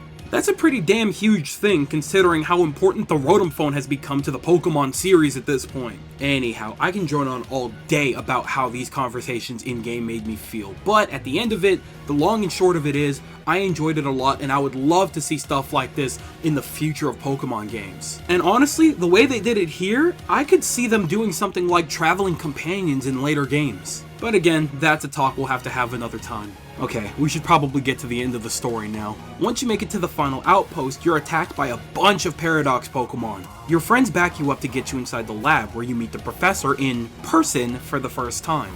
I said person like that because I was actually doing air quotes, but you couldn't see me do it, so I had to Anyway, that wasn't really the case. This android here is actually a stand-in for the professor who actually died protecting Koraidon or Miraidon. Essentially, the professor had created a time machine that would allow them to capture Pokemon from the future or the past and bring them back to the present. Unfortunately, they realized way too late how dangerous this experiment was and died before they could stop it themselves. The android stand-in that at this point gained its own consciousness asked for your help in stopping the machine. It's also very hyper-aware of its own security protocols, so it gives you a heads up that if you do try to stop the machine, it will fight back. And then we proceed to have one of the craziest fights I've ever seen in the Pokemon series. So if we weren't aware by now, I was very invested in this story and I like it a lot. Through Arven's part of the story, it keeps you wondering what happened to the professor, why did things end up this way? Why does the professor only talk to us through screens? Where are they? Now, Pokemon has always had the consistent problem of taking all of its main story and just jam-packing it in to the last like 2 or 3 hours. Now, even though it's more than obvious that they kind of did it the same way in this situation, I'm not mad about the way they did it this time around. You had your own journey to focus on, especially because this is our first time in an open world game, so we really wanted to explore, take our time, and get the story at our own pace. It was nice to not have my journey completely halted by something that I wouldn't have to care about until the very end. Instead, they dropped tiny little subtle hints every now and again that would keep you curious enough to go through with the entirety of the story. Again, not exactly the strongest way of delivering a story, but given the circumstances, I think they did pretty good with what they had to work with. From a gameplay standpoint, the ending from fight to finish feels extremely earned. And once you're actually in the midst of things, once the urgency suddenly skyrockets and you and your partner are the last hope of stopping the professor's out of control developments from progressing any further, it's epic, it feels awesome. Now, I don't exactly remember how I felt at the end of my playthrough of 7th Gen, that much I can be honest about. However, I could definitely say that this is an absolute step up from whatever the hell happened in 8th Gen. It gave me an extremely satisfying ending that I will think about for years to come. I mean, come on, look at this last cutscene. Look at these absolute goobers. Aren't they the most adorable thing you've ever seen? Look at this. Ah! I love it. Oh, and before I forget, since it kind of goes hand in hand, I gotta say that I'm pretty happy with the post-game too. It gave us plenty to do, and it offers a lot of satisfying conclusions for the characters that we met on our journey. So, I'm really happy with how that turned out. Obviously, not the greatest post-game in the world or anything like that, but it was enough to keep me playing, so I'll take what I can get. Yeah, okay, yeah, I guess that just about covers all of my positives regarding this game, which means that we have officially reached our midpoint. How are you guys doing over there? Good? Good. Me? Oh, no, have you seen the timer on this video? We are over an hour, and I still have a lot to talk about. Oy. But you know what, I kind of brought it upon myself because my little ADHD brain could not talk about this game and leave out anything. If I thought even the most little tiny remote thing was positive, I had to throw it in the script. So, while things may seem very organized, honestly, it's complete utter chaos. But thankfully, we've gotten the hardest part out of the way. So for the next half of this, I'll be able to speak just a little bit more freely. So overall, when it boils down to it, this game had a hell of a journey, and even in the post-main game, I definitely had my fun. However though, just like any other game, it would be unrealistic for me to not recognize the faults within this one. Some were more glaring, some weren't as glaring. Now this is gonna sound weird, but some of you may have already recognized that I really tried not to do this within the first half, and I'm trying to make this really apparent in the second half, which is why I'm telling you now. One thing I really tried to do was refrain from comparing this game to Pokemon Legends specifically. It's very apparent that these two games were made by two separate teams around the same time, and it doesn't really make much sense to compare them just yet. I'm gonna have a very specific video just for that situation, but for now, it seems kind of unfair to compare the two. So when that video does come out, you can kind of think of it as my part 2 to both my Pokemon Legends review and my Pokemon Scarlet and Violet review. And there's a reason why I'm calling it a part 2 to both of those reviews, and it's very important, but I'll explain that at the end. Now, with all of that being said, we now need to talk about the negatives of this game. Now, a couple of disclosures. Like I always say, these are my personal opinions, and it's totally fine if you disagree. Everyone has had their own experiences with the game. Whether it be better or worse than mine is totally your call, but this is what stood out to me as the not so good points of this game. So, just like I have my own opinions, everybody else is probably going to have a different opinion, and whether or not somebody agrees or disagrees with me in the comments, and vice versa, maybe they don't agree with you, please be nice. Everybody is entitled to their own opinions. There is no right or wrong in this situation. It's purely discussion. So let's keep this in mind and try to be civil with one another, yeah? And now everything is laid out on the table. So let's go ahead, grab our coin, flip that sucker, slam it on the hand, and oh, yep, it's the other side. Let's finally talk about my negatives when it comes to Pokemon Scarlet and Pokemon Violet.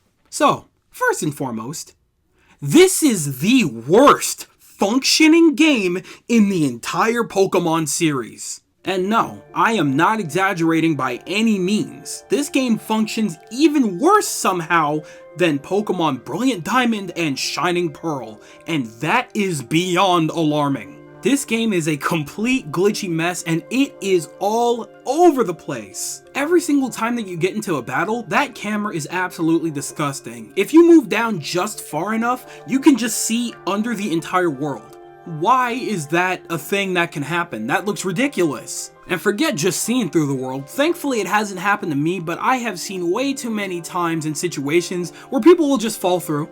They'll just fall through the world and it just breaks. Like, what in the hell was happening there? Besides just being generally broken, don't even get me started about that frame rate situation. Now personally, I am extremely generous when it comes to frame rate issues. As long as the gameplay is generally fun and it looks okay, I can get past a little bit of frame rate slog. And even with this game, I had fun, so I was able to for the most part get past it, but good lord, it was a little bit of a struggle. And what's funny to me is that the trailers had already warned us beforehand. Things already looked way less than desirable when we saw that first gym in the trailers, but good god, I thought they would at least try not to release it in a state like that. It's 2022. If any other game showed a trailer and it looked anything like that, it would get laughed off the stage. We wouldn't even think about it. Unfortunately, this situation also applies to the rest of the game, so at this point, it's absolutely abysmal. So much so that it just physically cannot be overlooked. Every time there's more than like 8 or so things on the screen, the game starts shitting on itself and struggles to run. I did everything in my power to get past some of the worst, but I can't sit here and lie. A lot of that was really frustrating. One prime example, I cannot stand going in the water. Doing the final Titan in this situation was the absolute worst. What I'm putting on the screen right now, I did not edit in any way, shape, or form. This is raw footage that I recorded on my second playthrough during Pokemon Scarlet. This is abysmal. When we talk about frame rate issues, this right here is a prime example of what we mean. Thankfully, it's not always like that, but when it does get like that, it is a struggle to get through. So between the insanely bad frame rate issues, the very obvious glitching, people in Pokemon running at like 2 frames per second if they're not like 3 feet in front of you, and the lighting practically destroying itself if you move the camera in some type of way, these games get playtested, right? I simply have to ask that question because I can't imagine a scenario in which somebody is playtesting these games, they see all of these glaring issues that are not hard to run into, and they don't say anything. I mean, unless they just get more money for not saying anything, in which case, I probably wouldn't either. But otherwise, I just have to imagine that nobody has playtested these games, because this is downright embarrassing and extremely frustrating to deal with a lot of the time. Dude, I haven't even gotten to talking about the clipping.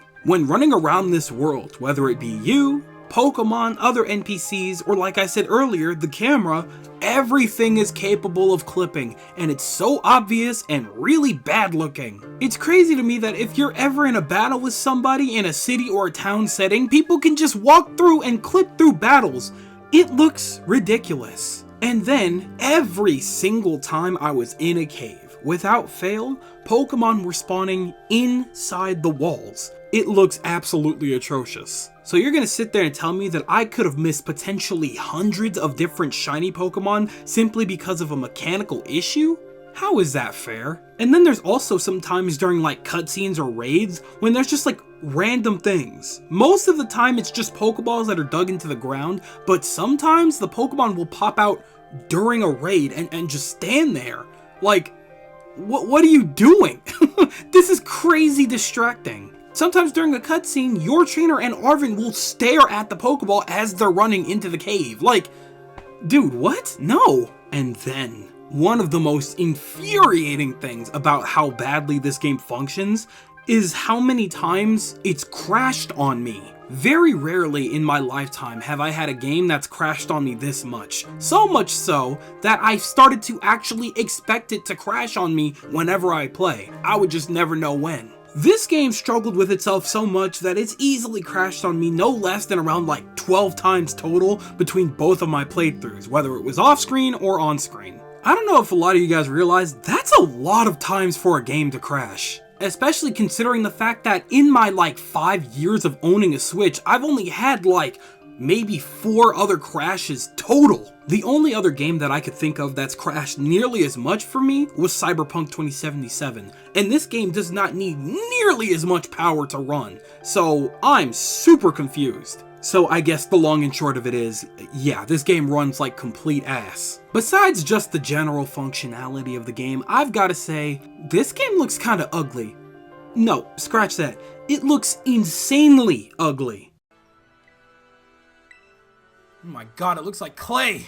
Now the character models themselves look fine. Rarely has Pokemon ever had an issue with the character models and designs. But other than that, everything else looks downright abysmal. If you're a slight distance away from literally anything, it looks awful. And you know, I thought that pop-in was a problem, but I don't know what the technical term is for this other thing, but the molding is really disgusting. Running up to a cliff and watching the rocks mold together as you move too close to them is super distracting, and it looks really gross. Every time I would see that, which was all the time by the way, I would have to sit there and think to myself, how in the world did they get away with that? This is the craziest thing I think I've ever had to say on this channel, but if you had to put them side by side, at the very least, Generation 8's graphics were stable and passably less ugly, and that in of itself is horrifying to admit. Also, how is it that some of these animations are this infuriating still? Since it's the most obvious one, I'll bring this up first.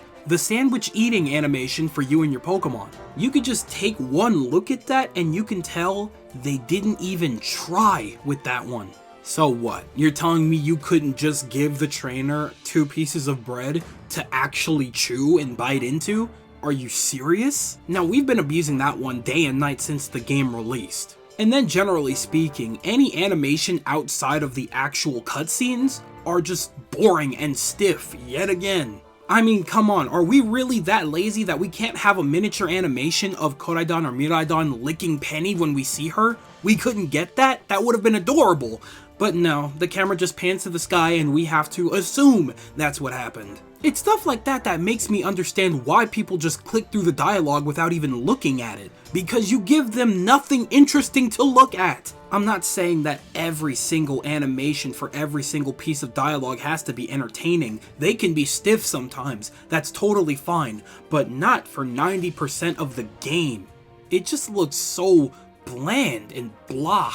Come on. And if we're talking about animations, there's another thing that I was looking forward to this time around that I was dreadfully disappointed by. The animation for signature moves. A lot of us can admit that one of the best parts about 8th Gen was definitely some of the cinematics that we would get for signature moves. I mean, come on, Cinderace picking up that rock, turning it into a fireball, and kicking it at the opponent? That looks awesome! So, what the hell happened here? Now, it's not the absolute worst thing I've ever seen. No, definitely not. But I don't know, to go from like miniature cinematics to whatever this is, it just doesn't sit right with me. All in all, what I'm getting at here is that the animation definitely could have used a little bit of time in the oven. Alright, so stepping away from the looks of the game, I have to admit, the first couple hours is admittedly a bit of a slog to get through. And this is coming from a Kingdom Hearts fan, a big one, so I know what pushing through slog can feel like. This again comes from the fact that as somebody who's been playing Pokemon and other video games their entire life, the handholding right from the get-go is genuinely painful. I feel like a broken record when I say this because we've talked about it so much now, but people have been asking for a harder mode or at the very least a way to skip the tutorial stuff because we already know. We have been playing these games for 20 years. Nothing has changed. But besides just tutorial stuff, mechanically it can be really frustrating too. Before you get your bike, getting up cliffs and things like that is absolutely abysmal. And then, even when you do get Koraidon or Miraidon, you have to progress through the Titan story for exploration to feel bearable. All you have when you first get that damn bike is a super weak jump. Nothing else. But again, it is a mechanical thing, so obviously you're supposed to feel that frustrated. Damn, I can't get to this thing. Oh, maybe if I continue in the Titan story, I could get the right sandwich and get the right ability, so then now I can go up this hill or something. Trust me when I say that I am fully aware that that was the whole point. But in an open world game like this one, it is downright infuriating to not be able to jump across something like a short river or a small cliff just because you haven't progressed enough, even though it seems so easily doable. It doesn't feel the same as older generations when you would get your hands on an HM and then remember, oh yeah, there's this cave that needed Rock Smash so I could get this item and there's a staircase leading to somewhere. Let me see what that does. No, you can't go up this cliff even though we did advertise that this is an open world game and you can go wherever you want, whenever you want.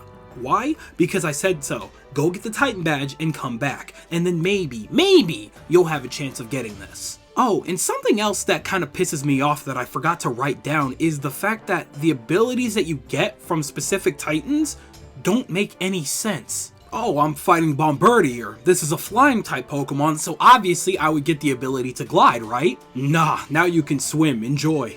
Oh, Cloth, this is the rock type Pokemon, right? And it's climbing on walls, so logically speaking, I would get the ability to climb now, right? Nope, now you can dash really fast. What the f? Okay, Orthworm, this is a ground type Pokemon.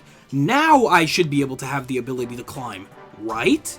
Nah, but now you can jump really high. Why? Simply speaking, it just does not compute for me. At all. Frankly, climbing should be the first thing that you get because you literally cannot do anything else without that. Now, like I said, this part wasn't properly scripted, so I have more to say about this. But while we're still on the topic of mechanics, we should probably talk about the fact that this game does a pretty damn good job of teaching you some useless ones. Be completely honest with me now. Have any of you guys actually utilized the crouching mechanic at any point during your gameplay for its intended use? Because I certainly haven't. Hell, I'm not even certain it actually even works, to be honest with you. I'm pretty sure I tried to use it like one time and those Pokemon definitely saw my ass. Unless you're like maybe trying to keep a Pokemon asleep or something like that, I really don't see any point in utilizing this. Now here's the thing, the Let's Go mechanic can be useful especially in the main game. During the main game, it's primarily utilized for the team star raids and getting an abundance of Pokemon parts. In post-game, it is for shiny hunting. Hence why I don't really feel like the Let's Go mechanic is useless per se, but more underutilized. So what, you're telling me that for some reason we can't use the Let's Go mechanic to do something like knock down Pokemon from trees, or maybe get sandwich ingredients like apples or oranges or whatever? Or maybe use it to break rocks so that we can find hidden Pokemon or maybe hidden ingredients? Or you know what, something I just remembered? Fossils! Because for some reason there aren't fossils in this game. What the hell? I don't know, it just feels like there could have been a lot more done with the Let's Go mechanic. Like, yeah, sure, I can totally use it to have my Pokemon go pick up that item on the ground over there, but I can see that item. It would take longer for me to send out my Pokemon instead of me just getting on my bike and dashing over toward that item. Now, what's crazy to me about the Let's Go mechanic is what we have right next to the Let's Go mechanic. We have our shoulder button to utilize the Let's Go mechanic, and we have the trigger buttons on the back to just throw the Pokemon out and not do anything in particular. You're telling me that couldn't have just been one button, and maybe the other button could have been like the commands button for your Pokemon? I don't know, maybe it's just a me thing, but personally I find it very strange that both of these buttons exist. Another thing that's super weird to me is the day and night cycle, and why we have no way to control it. Now usually in Pokemon's case, spawn rates are absolutely affected. Now I say usually with caution because this time around, I actually don't know if that's the case. To my understanding, I can find ghost-type Pokemon like Ghastly or something like that at any time of the day that I want. Which is weird because spawn rates have always been affected by day and night cycles, so why not now? And if spawn rates are affected, why do I not have any kind of power or control over the day and night cycle? Why do I have to physically sit there for God knows how long for the time to change? Like, were we seriously not able to utilize the picnic mechanic so that we could sleep until a certain time? Was that really that hard? I don't know, I just find it kind of strange that something that's been so crucial to us since the DS era barely matters anymore. Oy, oy. Anyway, speaking of things that we have no control of, let's talk about our adventure for a minute here. What I mean by that is, this game is advertised to be an open world game with no limitations on where we're actually allowed to go, and yet, I feel pretty damn limited the entire way through. What I said earlier about needing all of the Titan badges to actually traverse through this world is a prime example of what I'm talking about. But that's not even the main issue here. My problem is that despite advertising that we're allowed to go in any order that we want with everything that's available, that's not actually the case whatsoever. If you decide right off the bat that you want to get to a specific area, maybe for example somewhere a little farther off from the starting area, you will get pummeled. Every gym, every team star base, and every Titan has a set level. The only way that you can do them in any order that you want is if you completely overpower yourself somehow first, which frankly is damn near impossible in early game considering the fact that you can only get like 1 to 3 star raids until you get farther in the story.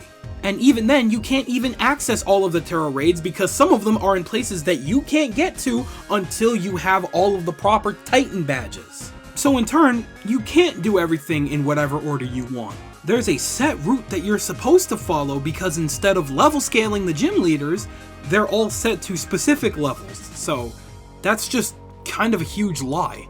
And maybe this is just a gut feeling, but based on how the map looks in the early game, it's almost like they tried to cover it up.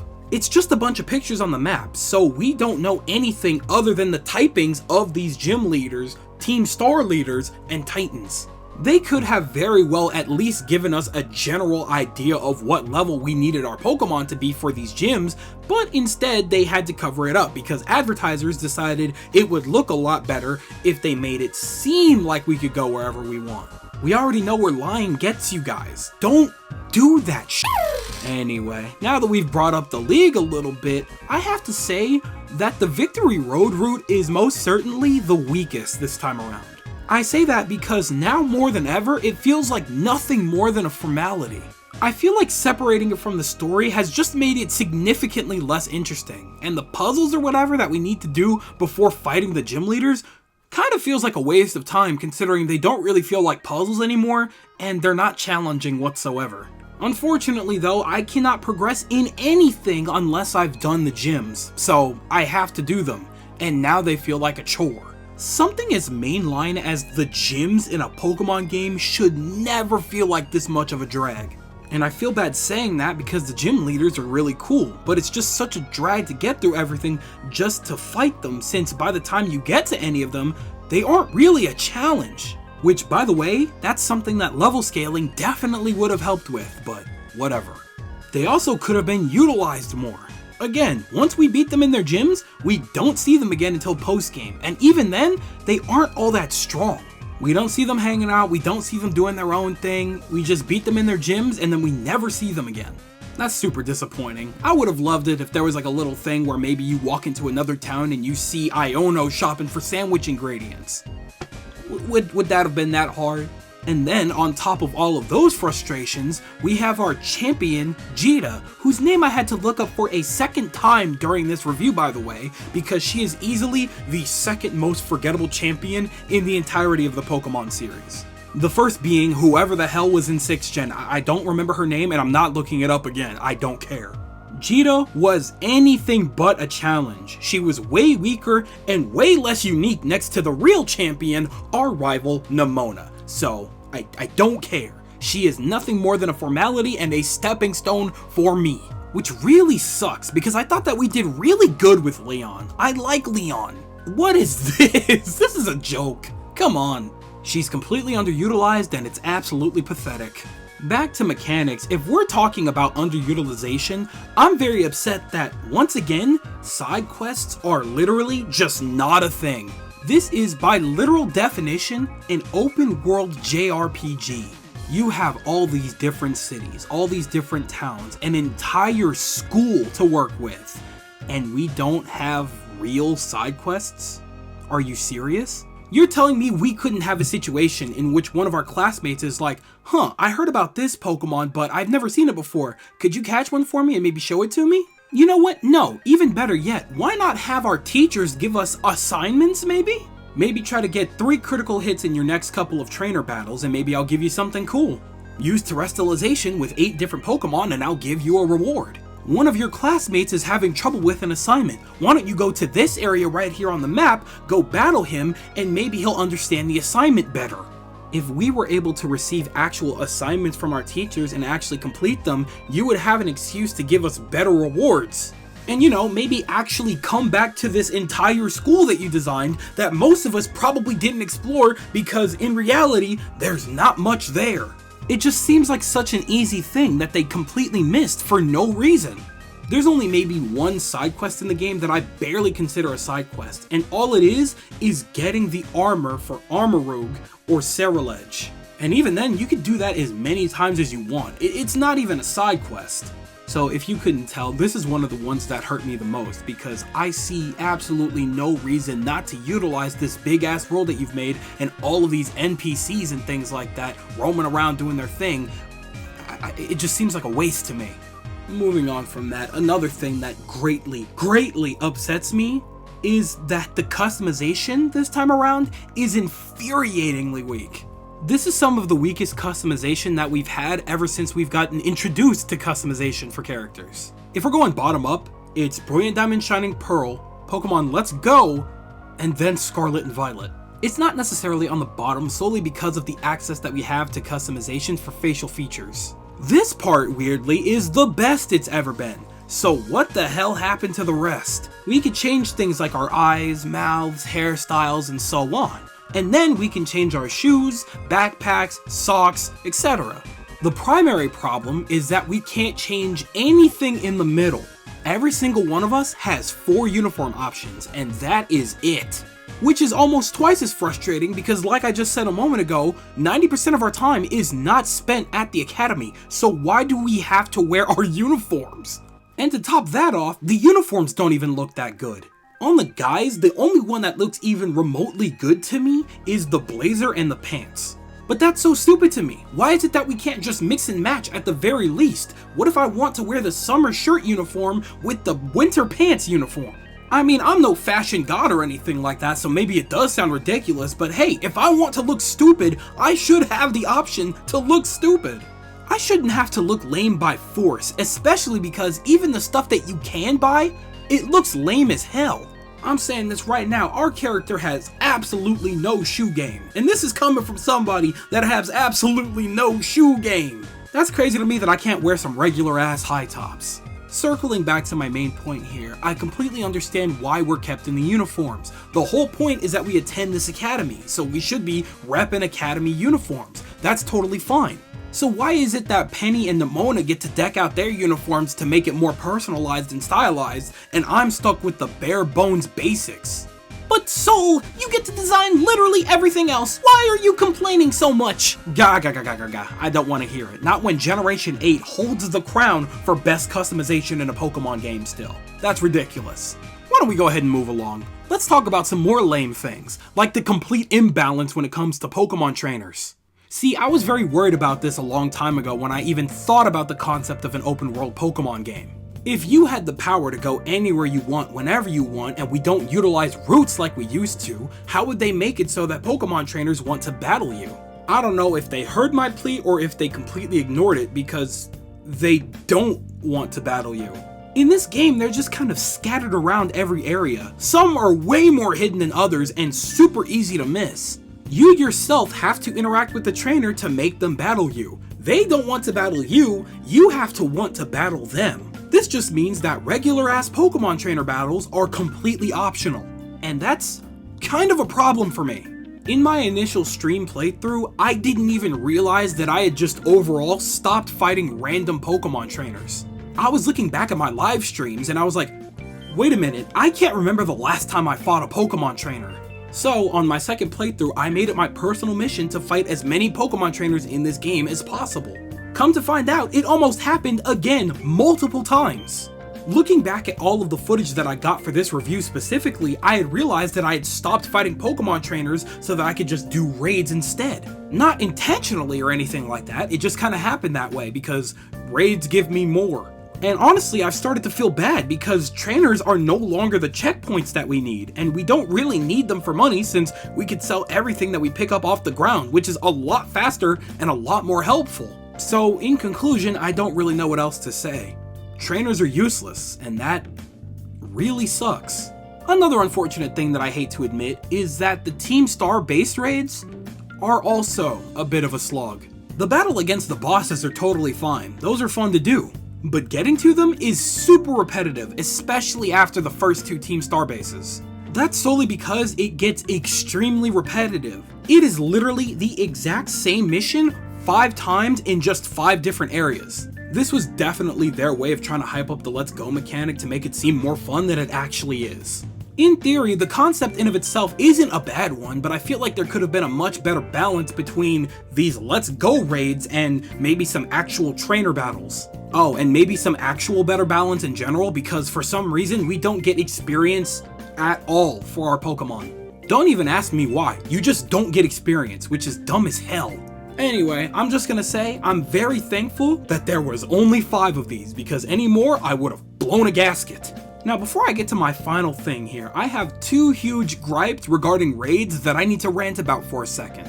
Yes, raids are fun, but A, they are insanely broken, and B, the fact that there's no fill feature is incredibly inconvenient and super annoying. If I'm in a raid and I see that that bar has gone completely down, the next bit of text that I should see is that this Pokemon has fainted. Instead, constantly, I would see them use their shield, and then they would recover like 40, 50, sometimes even 60% of their health, over and over. This consistently seems to happen with 5 and 6 stars, especially 7 stars. This is a busted thing, and I have yet to see a future where this ever gets fixed. And then there's my other issue when it comes to joining people or having people join you. You have 2 options. You can either have random people join your raids, or you can join up with up to 3 other friends to do those raids. What doesn't make sense to me is why I can't have 1 or 2 friends join me and then fill in the rest with random players that might be looking for raids. What is it with Pokemon always punishing people for not having friends? Why do you guys do that? Thankfully, I do have friends to play with, but not all the time. Not all of them are always available to play at the same time like that. So why is it that when two of us want to raid, we have to rely on NPCs? Why can't we have random players join us? That doesn't make any sense. Crazy that we live in a world where we can have a fill feature for something like Fortnite, but not for Pokemon. I will never get over this. And now that we've segued into online, it's time to talk about my final gripe with Pokemon Scarlet and Violet, and that is the abysmally slow online. Like I said earlier, having everything in one place for your online capabilities is actually really smart. It makes things convenient and I can appreciate that a lot. But oh, good God, everything still somehow manages to be so slow. There have been way too many situations in which me or one of my friends went on to type the code to get into one of our raids. But before we could get to that point, we accidentally mash A just a little bit too fast and we click on a different raid. And it takes us literally almost 2 minutes just to get into that raid just to back out. Accidentally clicking on one of those random raids is the epitome of dreadful. If you do that, your friend has to cancel the raid altogether because there's no way in hell you're making it in time. It's things like this that make me wonder, why are we still using codes? Codes have essentially been the downfall of online when it came to Pokemon games for ages now, and it sucks. It still sucks. It's still an absolute mystery to me as to why we haven't utilized a friend system like we did in Generation 6 and 7.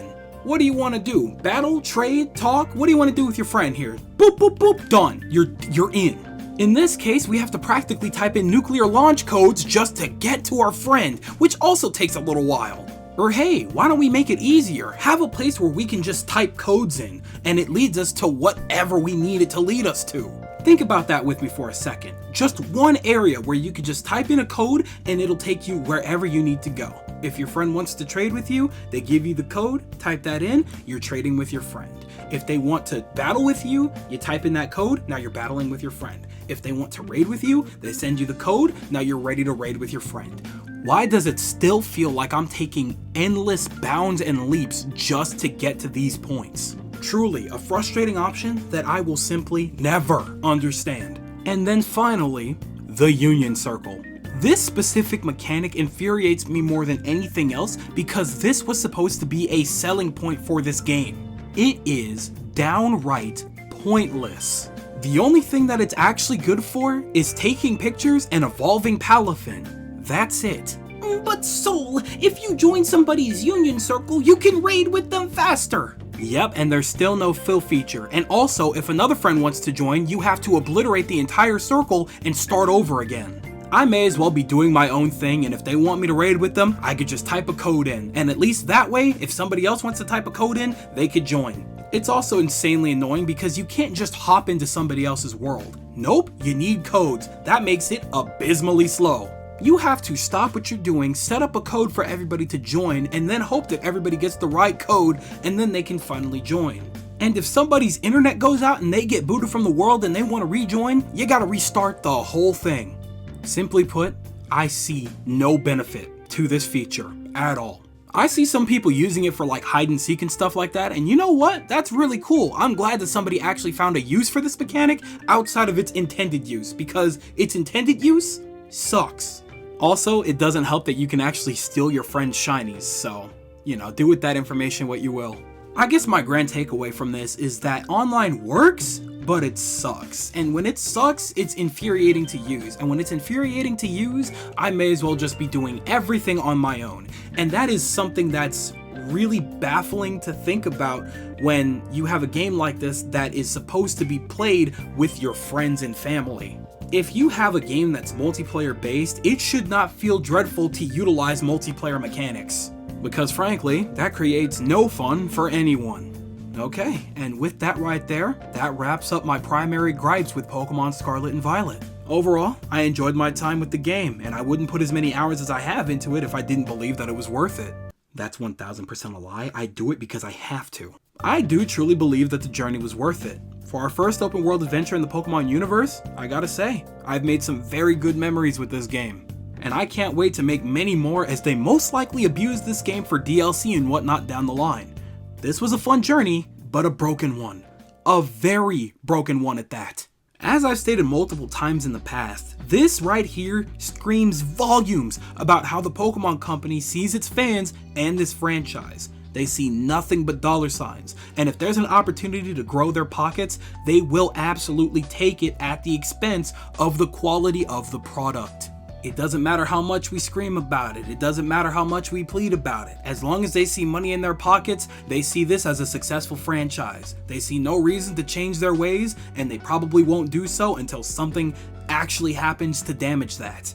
Once again, the primary issue here boils down to time. Time that Game Freak is never given because they cannot allow the sacrifice of a holiday release window for whatever reason. This was a fine attempt at an open world game, I truly do believe so, but it's riddled with so many easily fixable problems and unfleshed out ideas that it's constantly frustrating. It's heartbreaking to constantly see with this game exactly where their timers to develop ran out, and they slapped in whatever they could do to rectify it. For example, those social events at the school.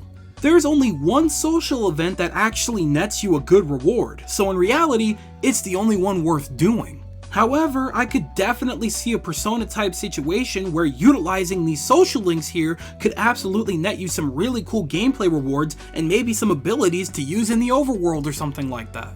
There's also something else here I noticed that not many people have talked about: the dorm room. I literally did not think about having a dorm room until I ended up back at it at the end of the game. And truthfully speaking, there is no reason for you to ever come back to your dorm room. Why would you? I'm pretty sure I asked at the beginning of my playthrough, but I was very curious about the possibility of being able to decorate the dorm room. You cannot do that. Even though it's your room and it looks very barren, like you could put stuff around like shelves and desks and stuff like that, you can't do anything. But it looked so much so like you could. Like, why in the world would they develop a room like that at the beginning of the game to show you if you have no reason to ever come back to it? I'm almost positive they did have plans to allow you to decorate it, but they didn't have enough time to implement the actual mechanic. I'm almost certain of this because whenever you go to visit Arvin, Penny, or Nemona's rooms, they're decked out. They each have different knickknacks placed around the room, and it shows so much personality about each of them. I am almost positive that there was definitely a mechanic in development in which you could develop your room and maybe even bring your friends to your room. But unfortunately, they ran out of time. I'm frustrated. And you know what? Maybe that's my own damn fault because I'm constantly in my head about this kind of thing. Think with me here. Imagine a timeline where they had enough time to actually polish up the world, so molding, pop-in, and frame rates were fixed up. Where they had enough time to implement the mechanics that they wanted. Decorating your rooms, social links with teachers and staff, side quests, and maybe other reasons to come back to the school. Where they could actually implement level scaling and difficulty so that we could take on whatever route that we wanted. And maybe even make it so that our responses to people actually matter, because seriously, why do we have these pointless response options if they don't actually do anything? Pokemon, this is still an issue, get rid of it! But unfortunately, we live in our reality, where they released a broken mess of a game, made 9,000 times the profit in a matter of days, and then called it good. Because why would they need to care about anything else after making that much money?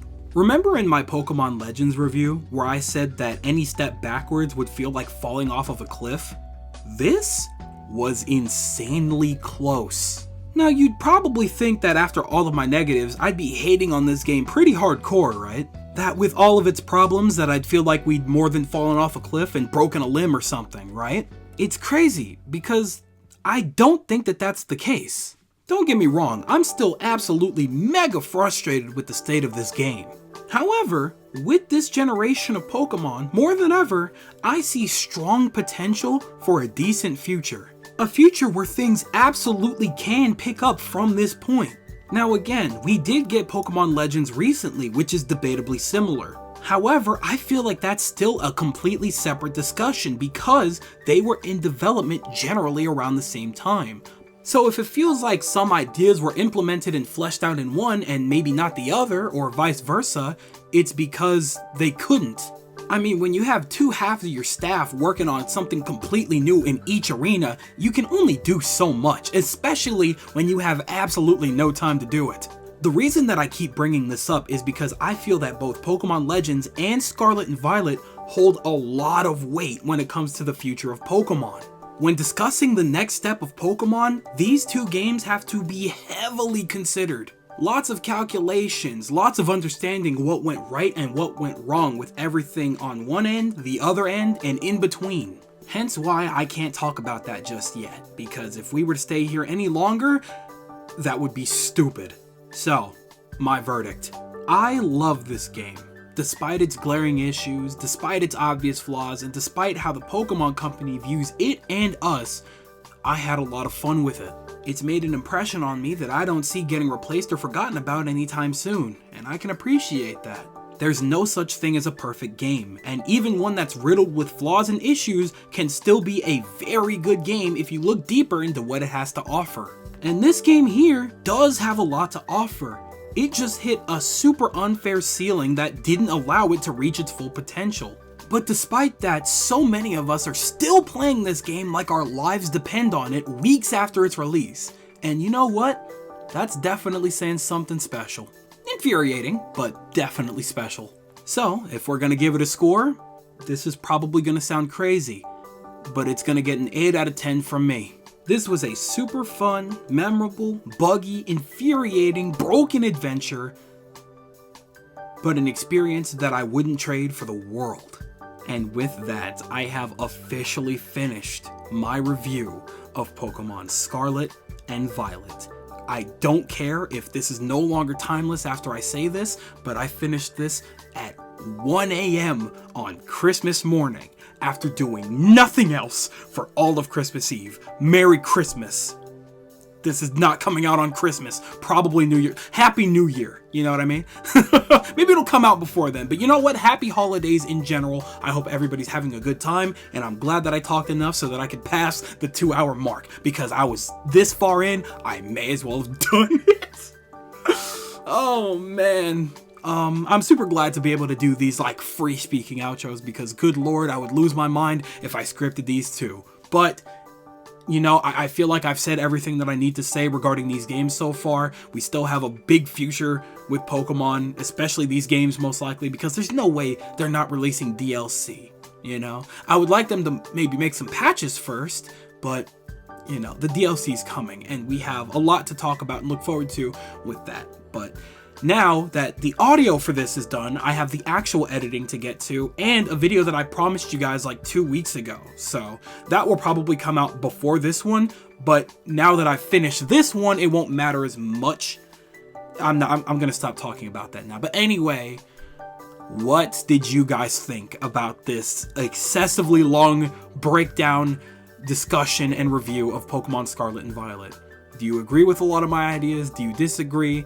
Do you think that I am foolish for liking this game? Do you think that I shouldn't like this game? Do you not like this game? Do you disagree with me? My brain is mush right now, so I feel like I'm repeating a lot of things, but tell me everything you guys are thinking in the comment section below because you know for a fact that I'm always going to be down there with you guys. But like I said earlier, make sure to be civil with each other because at the end of the day, we're all here to have fun and play Pokemon and talk about it in depth like maniacs. So, you know, just be nice to each other. We can discuss like people.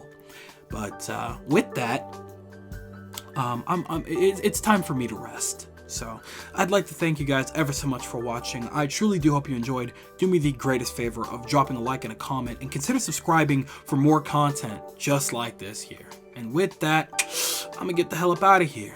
Thanks again, hope you enjoyed, and I'll be seeing you guys in the next video. Do me the greatest favor, taking good ass care, have a happy ass holiday, and I'll see you all next year.